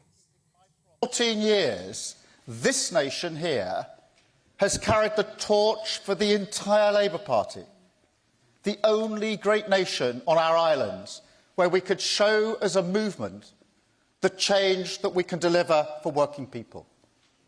But now, a Labour government in Cardiff Bay, joined by a Labour government in Westminster, a new era, a new opportunity, a responsibility that we must now take to return Wales and Britain decisively to the service of working people. Meanwhile, farmers are descending on the conference in protest over changes to inheritance tax, with trailers and tractors leading the way. Farmers are to be escorted by police en route to the conference in Llandudno. In changes announced in the budget, farmers who pass on their land will have to pay a 20% tax on assets worth more than £1 million. The Prime Minister defended proposals, saying the government needs to keep explaining how they will work. Earlier, GB News spoke to egg farmer Rebecca Tonks. Need to support our farming. Our food security is incredibly important, and the sustainability of that is at risk right now. And I can't labour them that enough. To Europe, where Germany's Chancellor has challenged Vladimir Putin over what sources describe as a grave escalation in the war in Ukraine. Olaf Scholz spoke to the Russian president for more than an hour, ending the Western isolation of the country in place since 2022. The Chancellor condemned Russia's invasion of its neighbour while criticising the deployment of North Korean troops to the conflict, promising to continue supporting Ukraine until it can achieve a just and lasting peace. President Zelensky has said the phone call opens Pandora's box, strengthening Russia's position. Across to the Atlantic now, Mike Tyson says his return to the boxing ring won't be his last after losing to YouTuber Jake Paul by unanimous decision. Boxing for the first time in 19 years before the Texas crowd, the 58-year-old struggled to match his younger opponent, a man half his age. Streamed on Netflix to the platform's 280 million subscribers, Jake Paul's reportedly earned £30 million from the fight and Tyson £15 million for just 8 rounds. And your last one for now, a pregnant cow who became stuck in a residential swimming pool in Rutland has been hoisted to safety by firefighters. The team from Leicestershire Fire and Rescue Service drained the pool and then lifted her to safety using a down-a-cow harness. That's a piece of equipment designed to protect her udders. In a post on social media, the fire service joked that she had checked herself in for a spa day. That's all for now. Let's get back to Ben and Emma. For the very latest GB News direct to your smartphone, sign up to News Alerts by scanning the QR code or go to gbnews.com/alerts.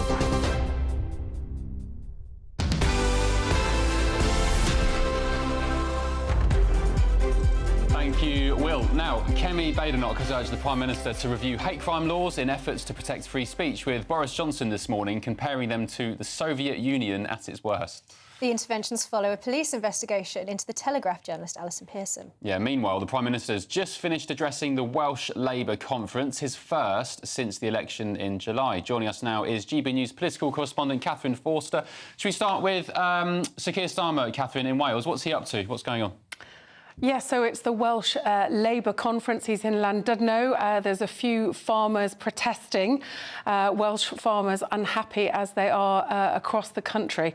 And he's been saying that after 14 years, this nation here has carried the torch for the entire Labour Party because, of course, in the Senedd, Labour have had a huge majority for a very, very long time. Sir Keir Starmer used to refer to what was happening in Wales as a sort of blueprint for what could happen if Labour came to power in Westminster. Too, he's saying, look, you know, we've got these fabulous women, Rachel Reeves as Chancellor, Ennyd Morgan as the new Welsh First Minister. And, of course, in the general election, Welsh Labour did very well. They've got 27 MPs in Westminster. Plaid have got 4. The Welsh Lib Dems 1. The Conservatives were totally annihilated. Not a single Conservative MP in Westminster now representing Wales. But I have to say, because I've been to Wales a few times this year, all is not rosy for Labour in Wales. Mark Drakeford, who had previously been the Welsh Labour leader for many, many years, stood down. Vaughan Gething, his replacement, was forced to resign just a few months after he came in over a donation scandal. There was a lot of turmoil. They've got a new leader now.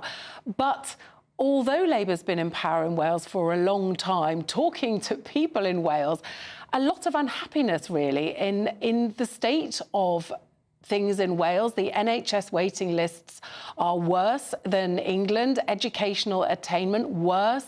They had a furore about 20-mile-per-hour speed limits, about rewilding. So Wales may have been under Labour leadership for a long time, but a lot of people in Wales pretty fed up with them. And it looks like Reform feel that they've got a very good chance in the Senedd elections in Wales in 2026 of really doing some serious damage to Labour in Wales. Interesting. OK, Catherine, thank you very much. Appreciate it. Mark Drakeford, he's a blast from the past. You remember him? I know, doesn't it? Feels like it was 100 years ago. Goodness me. I do often wonder how people like Drakeford ever got into power. I mean, the low grade is an understatement. I remember his behaviour during COVID. Do you remember all the pictures of Welsh supermarkets all cordoned off, DVDs, CDs? Don't go near the DVDs. Might be a health risk. He was the perfect illustration of a petty tyrant, wasn't he? Yeah, nice description. OK, let's get through the rest of the day's stories with Elnaz Gerami and Alex Cans. Good morning to you both. Good morning. Have we got this Coca-Cola advert? This Coca-Cola. So this is an AI Coca-Cola advert which has been doing the rounds, causing some controversy. Let's take a quick look and then we'll get your thoughts on it. Yeah.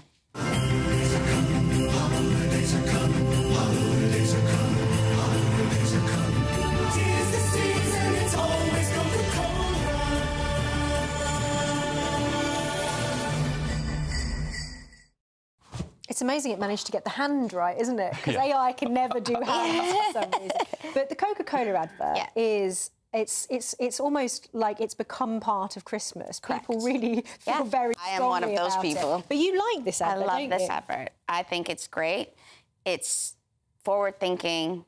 It's with the times. The one problem with this is there's no Santa. Santa is missing from the advert. Where's he gone? I have no idea. AI couldn't get it right. So I don't know where Santa's gone, but he's not in this advert. It's just his hand. And I think that's one of the things where I'm like, oh, you cheaped out on Christmas a little bit. I think that's the only thing wrong with it. Isn't it amazing what AI can do? Unbelievable. Yeah. Otherwise, it's Christmassy. It looks like a beautiful Hallmark card.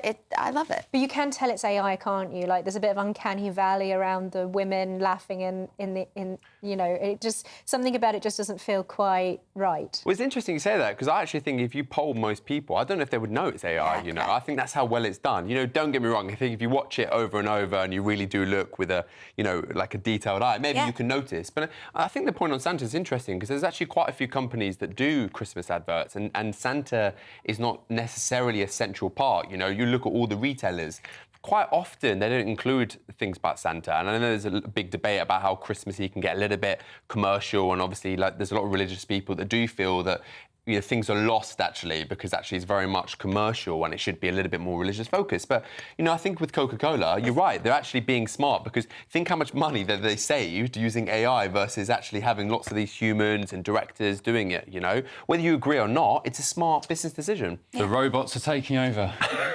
Bit less light-hearted. What do you think about this story of Number 10 putting their foot in it over their Diwali party, serving meat and alcohol? Yeah, I mean, so obviously recently Diwali, you know, there's lots of celebrations. You know, Number 10 hosted a party. There's lots of different MPs cross-party that were invited. People from that Diwali community were invited. Look, the reality is whoever organised it was an oversight. They did apologise. I think when it comes to these sorts of things, you really do need to do your research, because people get very upset if you disrespect their culture. And obviously, you know, a lot of them will not drink alcohol. Certain beef, you know, you shouldn't be serving. And I think, look, the poor person that organised it, I say the poor person, probably if you're in that operation, you should probably know. It's not a difficult thing to figure out, right? Yeah, agreed. I think it's one of those really poorly decided things. I don't feel that it's vindictive or was done on purpose, more so a really terrible oversight.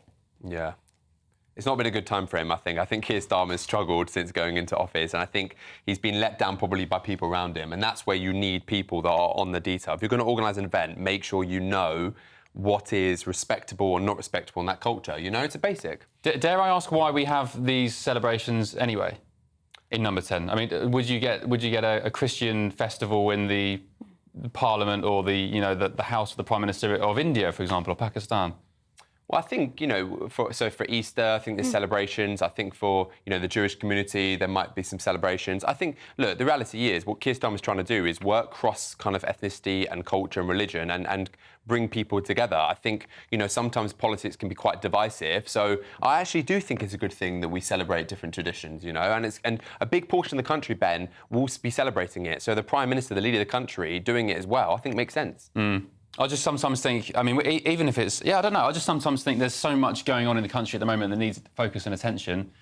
Do you need to be spending time celebrating every culture's, special holiday and occasion? I don't know. But I haven't made my mind up on it. He'd be criticised if he wouldn't do it either, Oh, but less criticised than if you do it and you put your... Wow. Wow, yeah. But, I mean, look, it's not his fault. I don't think he woke up one morning and said, let's serve them alcohol and beef. I mean, yeah. It's surprising as well because you think, Labour... probably, have a tendency to spend an awful lot of money on DEI and all of these sort of like sensitivity and inclusion. Absolutely. It was an oversight, Clearly, I know the irony, yeah. Maybe someone wasn't qualified to do their job. Speaking of which, another seamless segue. What do we think of Rachel Reeves being accused of lying about her job history? OK, so this is an interesting one, right? I think whether we agree or disagree on this, a lot of people at home will be watching and can have a little bit of sympathy with this. A lot of people window dress on their CV, right? It's whether you agree or don't agree with that. A lot of people might be, let's say, an operations manager in a small company and might write head of operations, right? It's a retail banking division of Halifax. 4,500 people work at Halifax. Yes, OK, she changed the job title, but we will never know the specifics of her role. And I think it's been drawn out a lot. And, people gunning for her. And I don't think it's a mass... It's not people saying that if she lied about that, what else is she lying with? I mean, come on, guys. But it didn't say... It wasn't just Halifax, was it, though? I think she said economist at the Bank of Scotland, correct. And now she's just an administrative support at Halifax. I mean... That's big, man. That's a big lie. That's big. So much controversy around the budget, and people are really worried about the way that Labour are shepherding the economy. Correct. This is actually quite a big thing. People are looking at the Chancellor of the Exchequer and thinking, oh, maybe she wasn't completely honest on her CV. I think she window dressed it. I think she recognised that maybe that was a mistake. She changed it, but I do think. But is it right to window people? Even if people do it, would you not say it's a bit morally squiffy? Well, again, my opinion, I think is fine. Have you lied on your CV? Whoever hires you now is going to be like, this guy. Live on television. No, I haven't lied. I think most people do over-exaggerate some of their roles and responsibilities, And actually, I think, we're not going to start, we talk about policing people, their tweets. We're not going to go around and basically look line for line on a CV and basically say, oh, if you said you were doing this, well, you actually... And look, the reality is she is competent. People are basically saying if she lied about that, is she competent to be Chancellor? I don't think a job title change means that she's now a fraud, But it's not just a job title change. The roles and responsibilities that come with those job titles have now also changed. You can't be an administrative person. There's a difference between an administrator and economist, right? When you're talking about... How many times did we hear her on the campaign trail saying, I'm the best person for this job. I was a former economist. I am an economist. I know, she did. I know. You say she's competent. I'm not saying she's not, but growth in the first 3 months of this Labour's government is 0.1%. And for a party who ran on that ticket saying growth, growth, growth, I mean, not a good start. So it's not a good start. I'm not going to disagree with the stats. I can't disagree with the stats. The stats are the stats. What I would say is, look, she's had a few months. Things take a long time. With the macroeconomic conditions, it's very complicated. A lot of people always judge the economy based on what the Chancellor is doing or not doing. The reality is everyone knows it's complicated, So it's going to take us some time. There's geopolitical situations. She's trying to get growth. It's people thinking it's going to take 3 months before we see GDP growth at 1-2%. It's just not going to happen. We just have to hope the person who interviewed her didn't lie on their CV.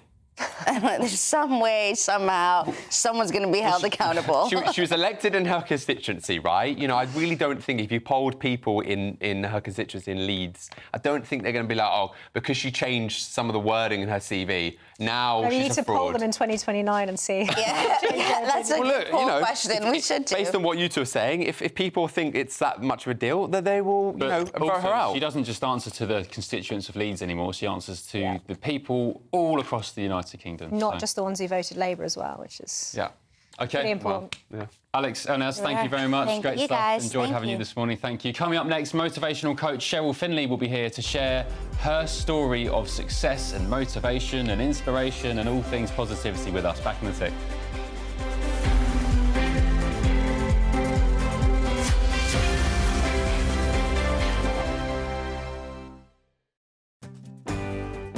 I'm Patrick Christys. This is GB News, the People's Channel, Britain's news channel.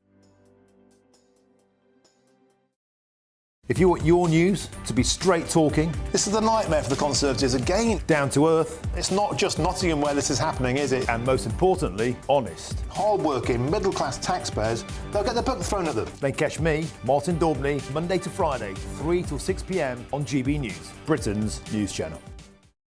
Headliners. Tomorrow's papers tonight. Every night from 11 p.m. This is about pulchronomics, which is the often hidden, often controversial economics of beauty.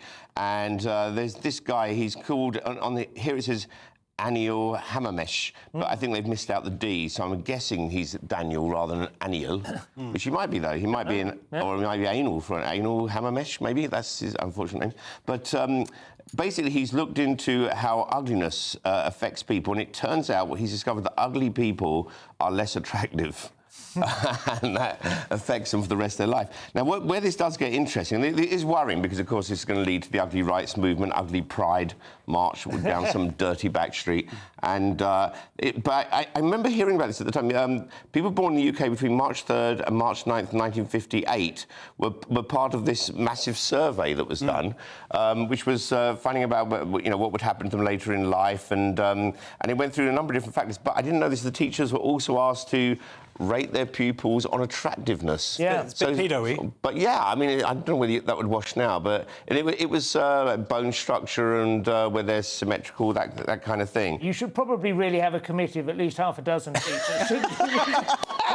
Take a sort of standardised view across that. You might get a different point of view from the biology teacher, from the Latin master. You suggest this to a school, and then we can see if we get it going. It's interesting, though. I don't know whether you're aware of this, but generally speaking, it is understood within sort of psychological, psychometrics and so on, that IQ is the thing that most closely maps your outcomes, generally speaking. But the idea of beauty is the one that isn't discussed. And there is genuinely a theory that this is actually the great determinant of your life chances. GB News, the People's Channel. Join me, Nana Akwe, for an informative, interactive news programme with a difference. It's fun. No, he didn't say that, Dave. I'm so surprised. I think there's an element of truth to that. Join me from 3 p.m. every weekend, only on GB News, Britain's news channel. I'm Emily Carver. This is GB News, Britain's news channel.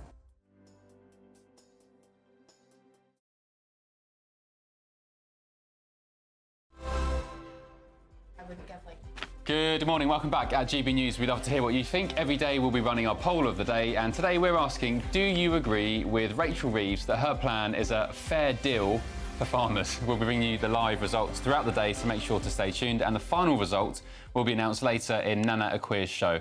And for all our latest polls, news and how to vote, just go to gbnews.com/poll. Now we are joined by international life coach Cheryl Finley, who has joined forces with a Liverpool business owner, Kate Hill, of sustainable sportswear brand Lola Star, to empower women and inspire women across the nation. And to celebrate this partnership with the new Lola Star collection, the two will be hosting an exclusive event next Saturday, the 23rd, of November, and the event is set to be an opportunity for both women and men of Liverpool to come together, sharing inspirational stories whilst kick-starting the celebrations of the festive season. So we're joined now by Cheryl, who's going to tell us a little bit more about this adventure. Good morning, how are you both? Thank you so much for having me. Very well. So your story's pretty amazing. So you were just talking about off-air. This sportswear brand was launched after, well, your story. You lost how much weight? So 16 stone, which is over 220 pounds, which I know is quite significant.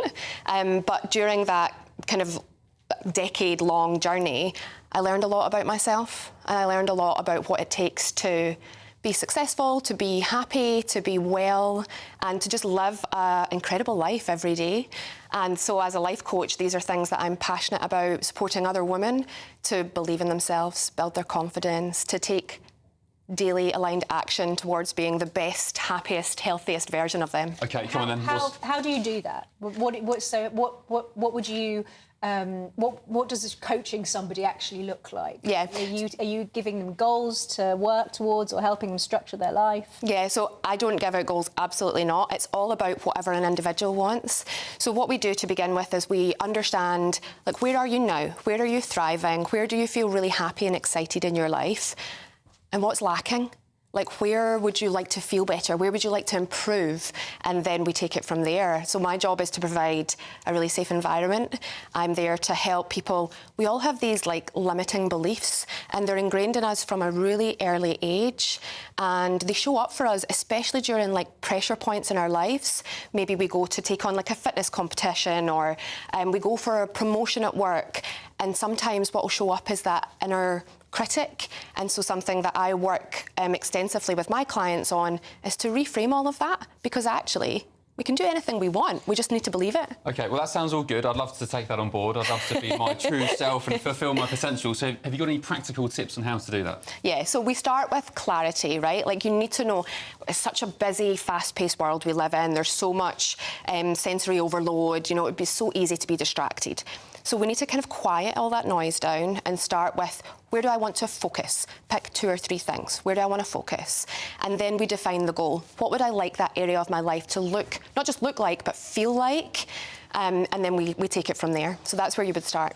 A lot of people would find that sort of first step the most difficult part. You know, actually even committing themselves to changing things or recognising that something in their life isn't maybe quite right, or perhaps the whole thing needs an overhaul. What was it for you that made you sort of, like, never mind all of the process by which you ended up at these conclusions and had gained all of this wisdom along the way? What was the sort of starting point for you psychologically that helped you to set out on that journey? Because I think that would be the thing for a lot of people that will be their first stumbling block. Yeah, that's an absolutely excellent question. Thank you so much for asking. So I had 2 main catalysts in my life.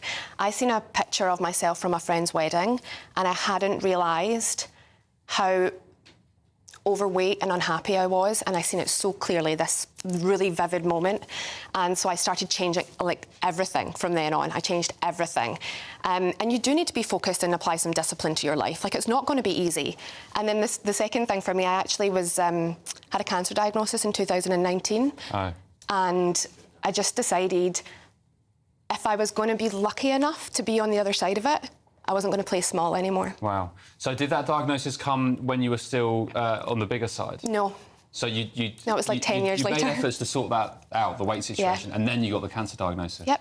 Wow, how was that? I mean, devastating. Yeah. Devastating. Do you mind me asking what it was? Cervical cancer. Right. Yeah, it was absolutely devastating, and was the darkest, like, 4 or 5 months of my life. But do you know what? It was a gift as well, and I know that maybe sounds a little odd to say, but I'm not going to take one day for granted. I'm not going to not go do things that make me feel phenomenal, and I'm going to take everybody else on the journey that wants to come with me. Like, you're all welcome. Do you find people often come to you once they've had some big thing happen in their life that's given them that moment where they realise that they want to make a change? Or do you sometimes have people coming to you who, you know, just somehow through their own will have, you know, nothing serious has happened in their life, but they just think, I need to do things differently? Yeah, a mixture of both. I think it's quite easy to feel just like we're stagnating.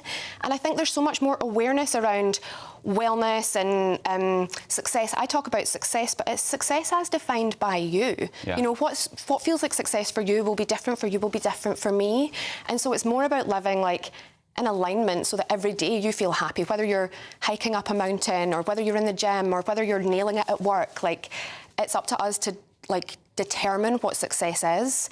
And I think most people honestly just want to be happy. And explain for us as well this brand partnership. So what's the purpose of that? What's that all about? And this event that's also part of that? Yeah, so I met Kate, who is the founder of Lola Star, at a wellness event in Manchester last year. And we had this immediate like bond. And I went and worked with her on a campaign that she was running in Liverpool called Confidence to Conquer, because her message and my message is very aligned. We all want to just make women feel incredible and unstoppable, and not just a sentiment that like gets plastered on a t-shirt. There's a real depth to it as well. So what can we do? And what Kate's brand does, she has a sustainable sportswear brand, and it's all about making women feel strong to tackle their day, tackle their workout. And one of the campaign lines that we have actually is, it's not just a gym set, it's a mindset. So when women put this on, they feel like ready to go and tackle whatever their day is. And she invited me to collaborate on this particular collection with her to celebrate me, my story, my mission, my passion, and all of those things. And it's Lola Star. Lola Star. Where can viewers find out more about that and, of course, you? Sure. So lolastar.co.uk. We're hosting the event in Liverpool next Saturday. There's still a couple of tickets left if anyone wants to come and party with us. And you can shop the collection there, and you can also connect with both of us there too. Wow, Cheryl. And men also welcome. Men are welcome. Men are welcome. Very welcome. Thank you very much, Cheryl. You're an inspiration. Great stuff. I love to feel your energy, good vibes, positivity on a Saturday morning. I'm all for it. Thank you. Thank you so much for having me. OK, someone else who's absolutely beaming with positivity is Will Hollis. He's got your news headlines.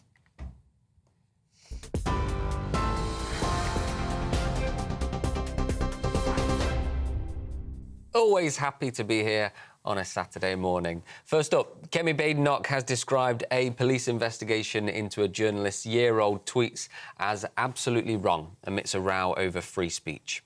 The Conservative leader told The Telegraph that people should stop wasting police time on trivial incidents while urging the government to review laws around non-crime hate incidents. Telegraph journalist Alison Pearson was visited by Essex Police on Remembrance Sunday over allegations that a deleted social media post incited racial hatred. Essex Police said they invited Miss Pearson for a voluntary interview over the tweets. Meanwhile, former Prime Minister Boris Johnson compared police action to that of the Soviet Union in the last century. The Prime Minister has just finished addressing the Welsh Labour conference, his first since the election in July.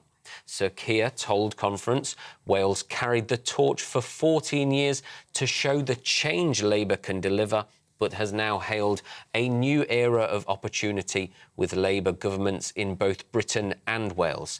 The Prime Minister promised a partnership with Wales's First Minister, Eleanor Morgan, to tackle NHS waiting lists and invest in industry.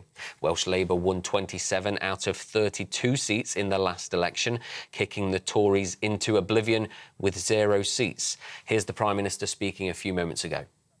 14 years, this nation here has carried the torch for the entire Labour Party, the only great nation on our islands where we could show as a movement the change that we can deliver for working people.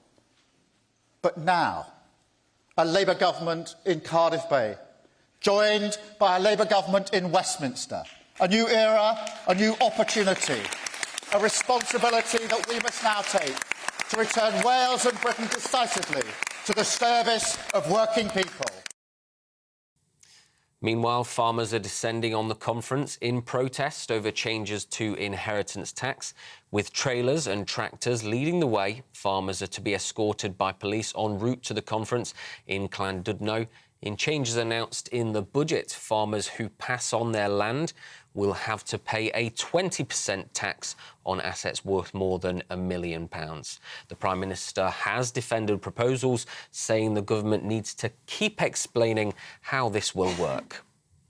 Across the pond now, Mike Tyson says his return to the boxing ring won't be his last after losing to YouTuber Jake Paul by unanimous decision. Boxing for the first time in 19 years before a Texas crowd, the 58-year-old struggled to match his younger opponent, a man half of his age. Streamed on Netflix to the platform's 280 million subscribers, Jake Paul's reportedly earned £30 million from the fight and Tyson £15 million from the 8 rounds. And your last one for now, a pregnant cow became stuck in a residential swimming pool in Rutland because, and they've been firefighters have hoisted the cow to safety. The team from Leicestershire Fire and Rescue Service drained the pool and then lifted her to safety using a downer cow harness. Farmers know that's a piece of equipment designed to protect her udders. In a post on social media, the fire service joked that she had checked herself in for a spa day. We'll be back in just a few moments with more news, more headlines. For the very latest GB News direct to your smartphone, sign up to news alerts by scanning the QR code or go to gbnews.com/alerts.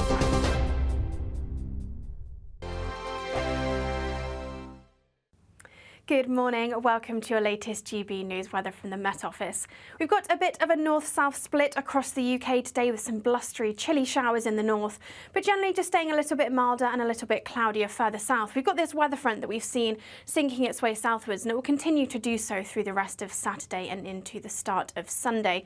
So generally quite a cloudy afternoon for much of England and Wales this afternoon. Some outbreaks of rain and drizzle, particularly over the high ground of Wales and southwest England, but further north, a little bit drier for most places, some clear spells and some sunny spells through the afternoon, but particularly across western parts of Scotland, we will see some blustery showers and feeling quite chilly here in that brisk northerly breeze. Further south, though, a little bit of a milder day, temperatures around maybe a little above average, perhaps into the low teens in some areas. So it will be quite a cloudy end to the evening across parts of England and Wales. Those outbreaks of rain continue to sink their way southwards, perhaps turning a little heavy over any high ground. For Northern Ireland, northern parts of England, generally staying a little bit dry. Still some showers pushing in from the northwest, these likely falling as rain. But for parts of Scotland, we could see those showers turning wintry, particularly over any high ground. But for eastern parts of Scotland, perhaps a little bit drier to end the day on Saturday. Eastern parts of Scotland, northern England, still holding on to those dry conditions and some clear spells overnight. And further south, that area of rain continues to push its way southwards during the early hours of Sunday morning. So generally turning a bit drier here with some clear spells around, but plenty of showers still across northern and western areas. And again, these could fall as sleet and snow across parts of Scotland. It will be quite a chilly end to the start to the day on Sunday here as well. Temperatures dropping down into the low single figures with some frost in places. And even further south, we could see a chilly start to the day. But on Sunday, plenty of cloud and rain then arriving across northwestern parts of Northern Ireland and then into parts of the Midlands and northern England too. But further south, there will be some sunny spells, and further north, plenty of blustery showers. And again, feeling chilly here with temperatures not much above 4 or 5 degrees and around average further south. Hi there, I'm Michelle Dewberry, and I'm going to take a second to tell you all about my show, Dubes & Co. We start off with the issues of the day. We then bring in both sides of the arguments. We get rid of the disrespect, and then you throw me into the mix. And trust me, I'll tell it exactly how it is. And then, of course, the magic ingredient, you at home. We mix it all together, and what have we got? In my opinion, the best debate show in town. Monday to Friday, 6 till 7 on GB News, Britain's news channel. Join me, Camilla Tominey, for a frank and honest discussion with those in power that cuts through the spin and gets to the heart of the issues shaping our nation. You haven't confirmed that you want to stand as leader, but you haven't ruled it out either. This report basically says that he's not fit to stand trial. Is he indecisive? Incompetent? I deliver the dose of reality Westminster needs. That's the Camilla Tominey Show at 9:30 every Sunday on GB News, the People's Channel, Britain's news channel. Welcome back. Oh, sorry. Sorry. No. It does say Emma there, so I'm very sorry. You, lady first. Welcome back. It's Saturday Morning Live. It's time now for your weekly dose of showbiz news, and we're delighted to have showbiz journalist Stephanie Tatchell with us. So let's kick off with talking about Davina McCall's brain surgery. She's got some kind of unique brain tumour. Yes. Yesterday, Davina McCall came out with a video on her Instagram, which she posted, in which she revealed that she had been found during a routine scan. They had discovered that she had a benign brain tumour, which is called a coiloid cyst. And the chances of getting it is 3 in 3 million people. I've interviewed Davina only a few months ago at the NTAs, and she's one of the most loveliest women that you could ever meet. And the thing about Davina is she's well known for her fitness, she's well known for talking about menopause, and it was actually during this menopause talk they offered her a health scan, and they discovered the benign tumour, which is 14 millimetres wide, and she said she had to get it removed or it would have done more damage. Her boyfriend, Michael Douglas, lovely hairdresser, has come out and said that the emergency surgery went well, but she's feeling really exhausted. She's going to be in ICU for the next 9 days now. Well, and so I guess she'll be taking a break. She will be taking a break, and, you know, anyone who knows Davina knows she likes to stay active, but one thing she did ask people to do is to pray for her, but she is keeping her spirits up. She's religious, I didn't know that. I didn't know that, but I am... Even though it's benign, it is obviously still... It is. It's in your brain, I mean, it's obviously... And there's still complications that can come with that, so she's very lucky that she went for this scan when she did, and I'm really wishing Davina literally a speedy road to recovery, and, you know, sharing is definitely caring. I don't think she had any symptoms. She was talking about how she went for this health scan. Yeah. She was expecting the results to be great. Because she's in tip-top shape, yeah. And what a shock. But, yeah, thoughts and prayers with her. I'm sure she'll be OK.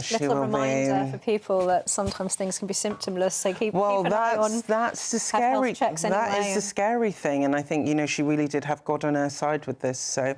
Hopefully she'll be back in tip-top shape in no time. What else is in your bag of tricks? I'm a Celebrity. It's back on screens tomorrow on ITV. You know, we know Nigel done very well. This year we have no politicians taking place, but we do have Colleen Rooney, who is the star that most people are going to be talking about. She's rumoured to have banked £5 million to appear on the show. She said no for many years, but I think... what the record is. I think this is the record. So far, Nigel was the record, but Colleen has said no many years to doing it, but apparently she's up for it. She's dismissed rumours that she won't be doing any of the Bush Tucker trials due to illness. She said she will be up and available for it, so I think maybe she could be the crowned queen of the jungle. But her nemesis, Rebecca Vardy, has now got a column with The Sun, so she'll be writing about I'm a Celebrity, and she says she thinks that Colleen is doing this as an attention-seeking ploy, so I'm sure Rebecca Vardy will be having her 2 pence Probably worth more on than this. 5 million than the... Yeah, I think the 5 million will get anyone to say yes to do it. I don't think Rebecca Vardy's column is going to pay quite as well. No, not at all. We had Kerry Katona on earlier, former Queen of the Jungle, who was saying that it would be even more spicy if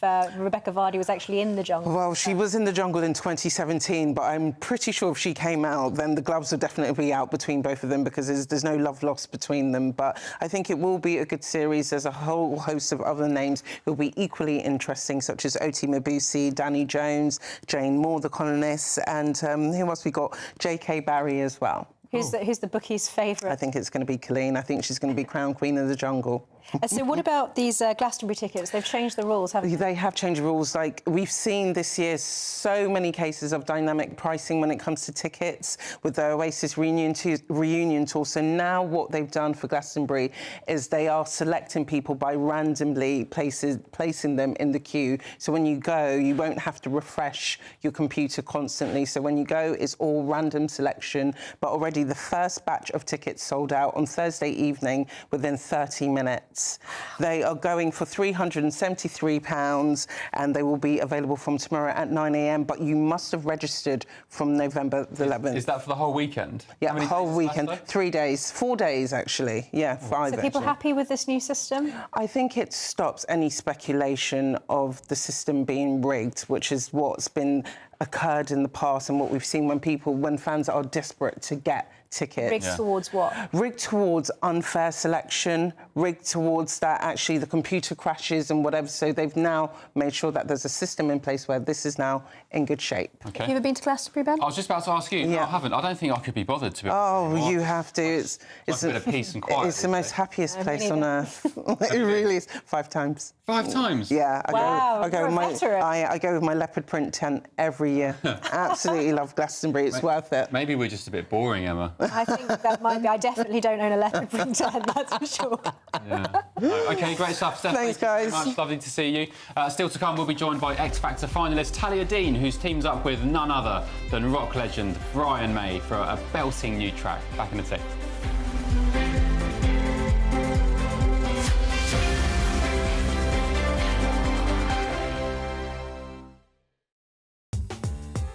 I'm Christopher Hope. From pop stars to politicians, I'll interview anybody in a pub who's got a political opinion. Join me every Friday on Spotify, Apple Podcasts, YouTube or gbnews.com, or wherever you get your podcasts. This is GB News, the People's Channel. This is GB News, Britain's news channel. Now, our next guests have been working closely with celebrities and MPs to help clean up our planet. Very important. Think Ocean was founded in 2021 with two main goals. One, educating the next generation to make sure that they know when they're growing up that naturally we have to take care of the planet, and cleaning pollution that's already in the environment. Well, joining us now to tell us more is Think Ocean's founder, Hugo Valdez-Vera, and the co-founder, Nolene Mariappan. Really good morning, to see you both this morning. So, Nolene, let's start with you. What is Think Ocean, and why did you want to start this back in 2021? Yes, so Hugo had actually been working on the environment and climate action for quite a long time.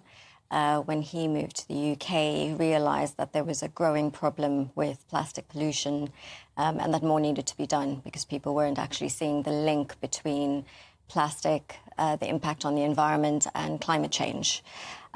So he founded the organisation and I joined him with three goals, really. Education, looking at technology to scale solutions, and looking at how we develop more circular economy programs. So actually looking at reusing, recycling, actually creating local economies from what people would consider waste.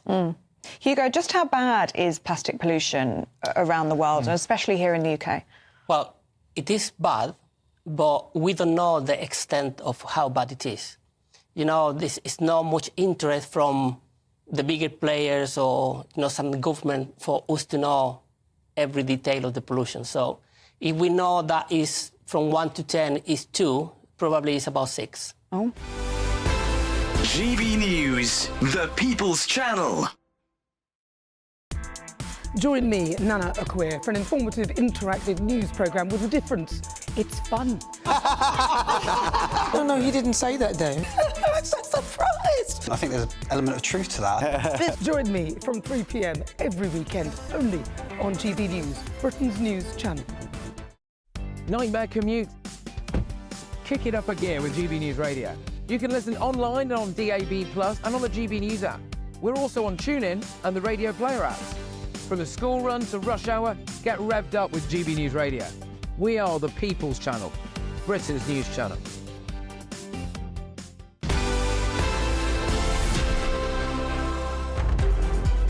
Welcome back. Now, Queen legend Brian May's joined musical forces with London pop singer Talia Dean on her new single, You Made Your Bed. The song is about finding the courage to walk away from a toxic relationship. Let's take a listen.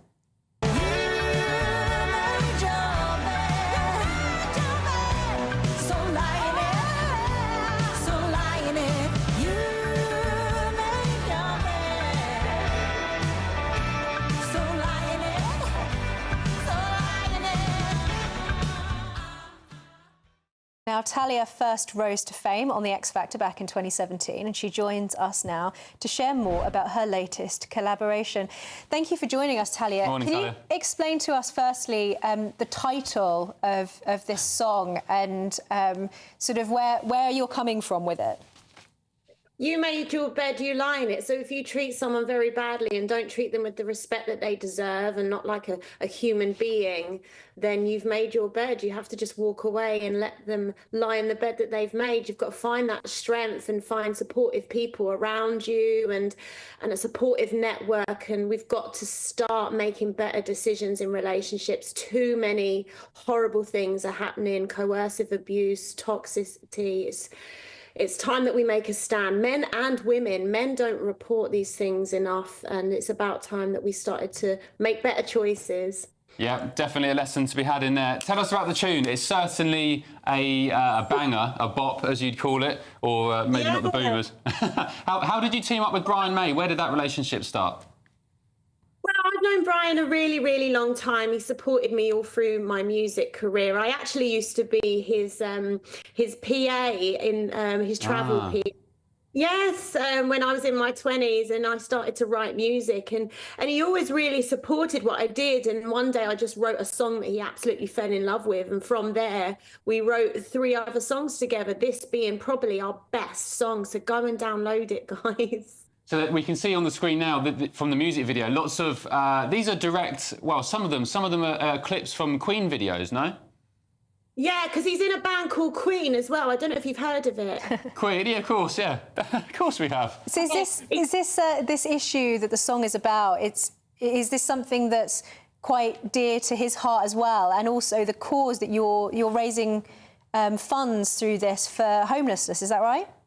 Yeah, on the back of You Made Your Bed, we want to make beds for other people. So it's so important to us that we give a percentage of the money that's being raised by downloads to Crisis. We want to get people off the streets for the winter. We want to get hot meals inside them. So that's really our aim. So we're just getting as many people to download the song as possible.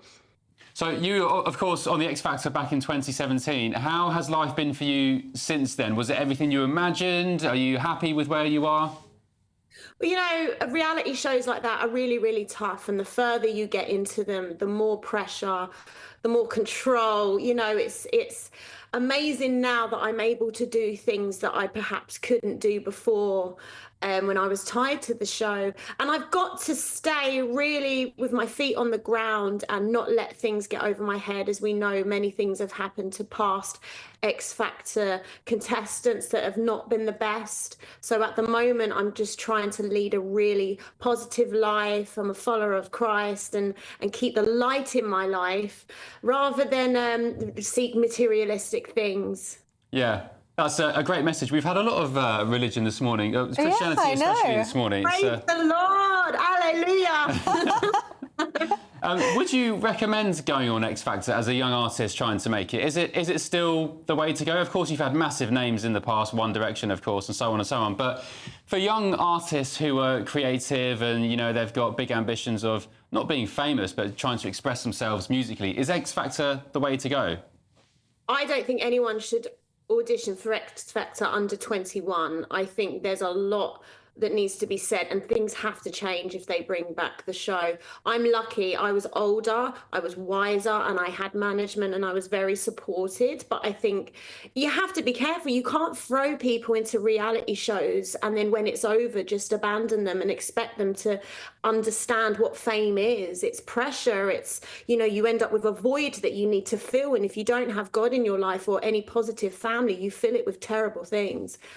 Things have got to change. I've got to ask you, Talia, because you've mentioned it now, and I'm a Christian too, and I'll never miss an opportunity to ask a question about someone's Christianity. So does your faith impact the way that you approach your songwriting, the way you approach your career, obviously, your decision to contribute the proceeds of this single to solving homelessness? Is that something that plays a big part in your sort of artistic process? Absolutely. We've got to make better decisions in this world. We have to give back when we have abundance of, you know, fame and money and opportunities like that. We have to give back. There's God in everything I do. And, you know, and even Brian, when I started to follow Christ, I realized that the world is a very big place and children are listening to lyrics I'm writing, you know, so I want people to listen to music that's not about sex and drugs and all these things that children are just not ready for yet. They're not ready. And I look at it on telly sometimes and I think, why is this going out at these times? And why is my child singing these lyrics in the back of the car? I'm just trying to do good in this world and leave a legacy that's positive and very Christian. That's what I believe. I know. And they're coming out the woodwork. All these Christians now are coming out the woodwork. We're all here somewhere. We've just got to I know. There seems to be an uprising, doesn't it? And it's great. I'm definitely there for it. A great point about the lyrics of other songs. I listen to people like Cardi B and the lyrics she has, and she's got so many young women listening to her. And I'm thinking, goodness me, is this where we are? But you are doing a sterling job, and the song is a belter. And what can we expect from you next? We can expect a worship album. I am now moving into full-blown gospel, hallelujah, and I've got some amazing, huge stars on my album. You're going to be blown away. Amazing. Such good energy. Thank you, Talia. I'm so glad you could come back this week after our technical issues last week. Thank you. Really appreciate it. Thank you. God bless. I'm going to be keeping an eye out for that gospel album. Yeah, wow. Really good. Yeah, it's been a great show. Thank you at home for watching and for your company. Some comments have been flying in. John, just talking about, we had Cheryl who was on, who said that her sort of improvement journey came after massive weight loss. John, you said, Ben, Emma, I've lost 5.5 stone since May, and I've had a pair of Levi's 501s in my wardrobe for about 15 years. And in May, I was a 42-inch waist, and the jeans were 36-inch waist. I haven't needed a belt, so I've gone down to a 34-inch. John, well done.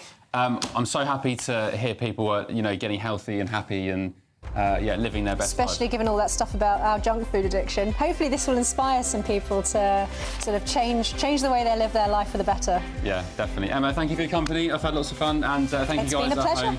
Have a good weekend, whatever you're up to. Don't go anywhere, as Dawn Neeson is next. See you at the same time next week.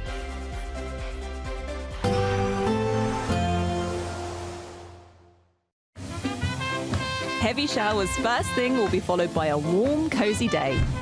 Boxed Boilers, sponsors of weather on GB News. Good morning. Welcome to your latest GB News weather from the Met Office. We've got a bit of a north-south split across the UK today with some blustery, chilly showers in the north, but generally just staying a little bit milder and a little bit cloudier further south. We've got this weather front that we've seen sinking its way southwards, and it will continue to do so through the rest of Saturday and into the start of Sunday. So generally quite a cloudy afternoon for much of England and Wales this afternoon. Some outbreaks of rain and drizzle, particularly over the high ground of Wales and southwest England. But further north, a little bit drier for most places, some clear spells and some sunny spells through the afternoon, but particularly across western parts of Scotland we will see some blustery showers and feeling quite chilly here in that brisk northerly breeze. Further south though, a little bit of a milder day, temperatures around maybe a little above average, perhaps into the low teens in some areas. So it will be quite a cloudy end to the evening across parts of England and Wales. Those outbreaks of rain continue to sink their way southwards, perhaps turning a little heavy over any high ground. For Northern Ireland, northern parts of England, generally staying a little bit dry. Still some showers pushing in from the northwest, these likely falling as rain. But for parts of Scotland, we could see those showers turning wintry, particularly over any high ground. But for eastern parts of Scotland, perhaps a little bit drier to end the day on Saturday. Eastern parts of Scotland, northern England, still holding on to those dry conditions and some clear spells overnight. And further south, that area of rain continues to push its way southwards during the early hours of Sunday morning. So generally turning a bit drier here with some clear spells around, but plenty of showers still across northern and western areas. And again, these could fall as sleet and snow across parts of Scotland. It will be quite a chilly end to the start to the day on Sunday here as well. Temperatures dropping down into the low single figures with some frost in places. And even further south, we could see a chilly start to the day. But on Sunday, plenty of cloud and rain then arriving across northwestern parts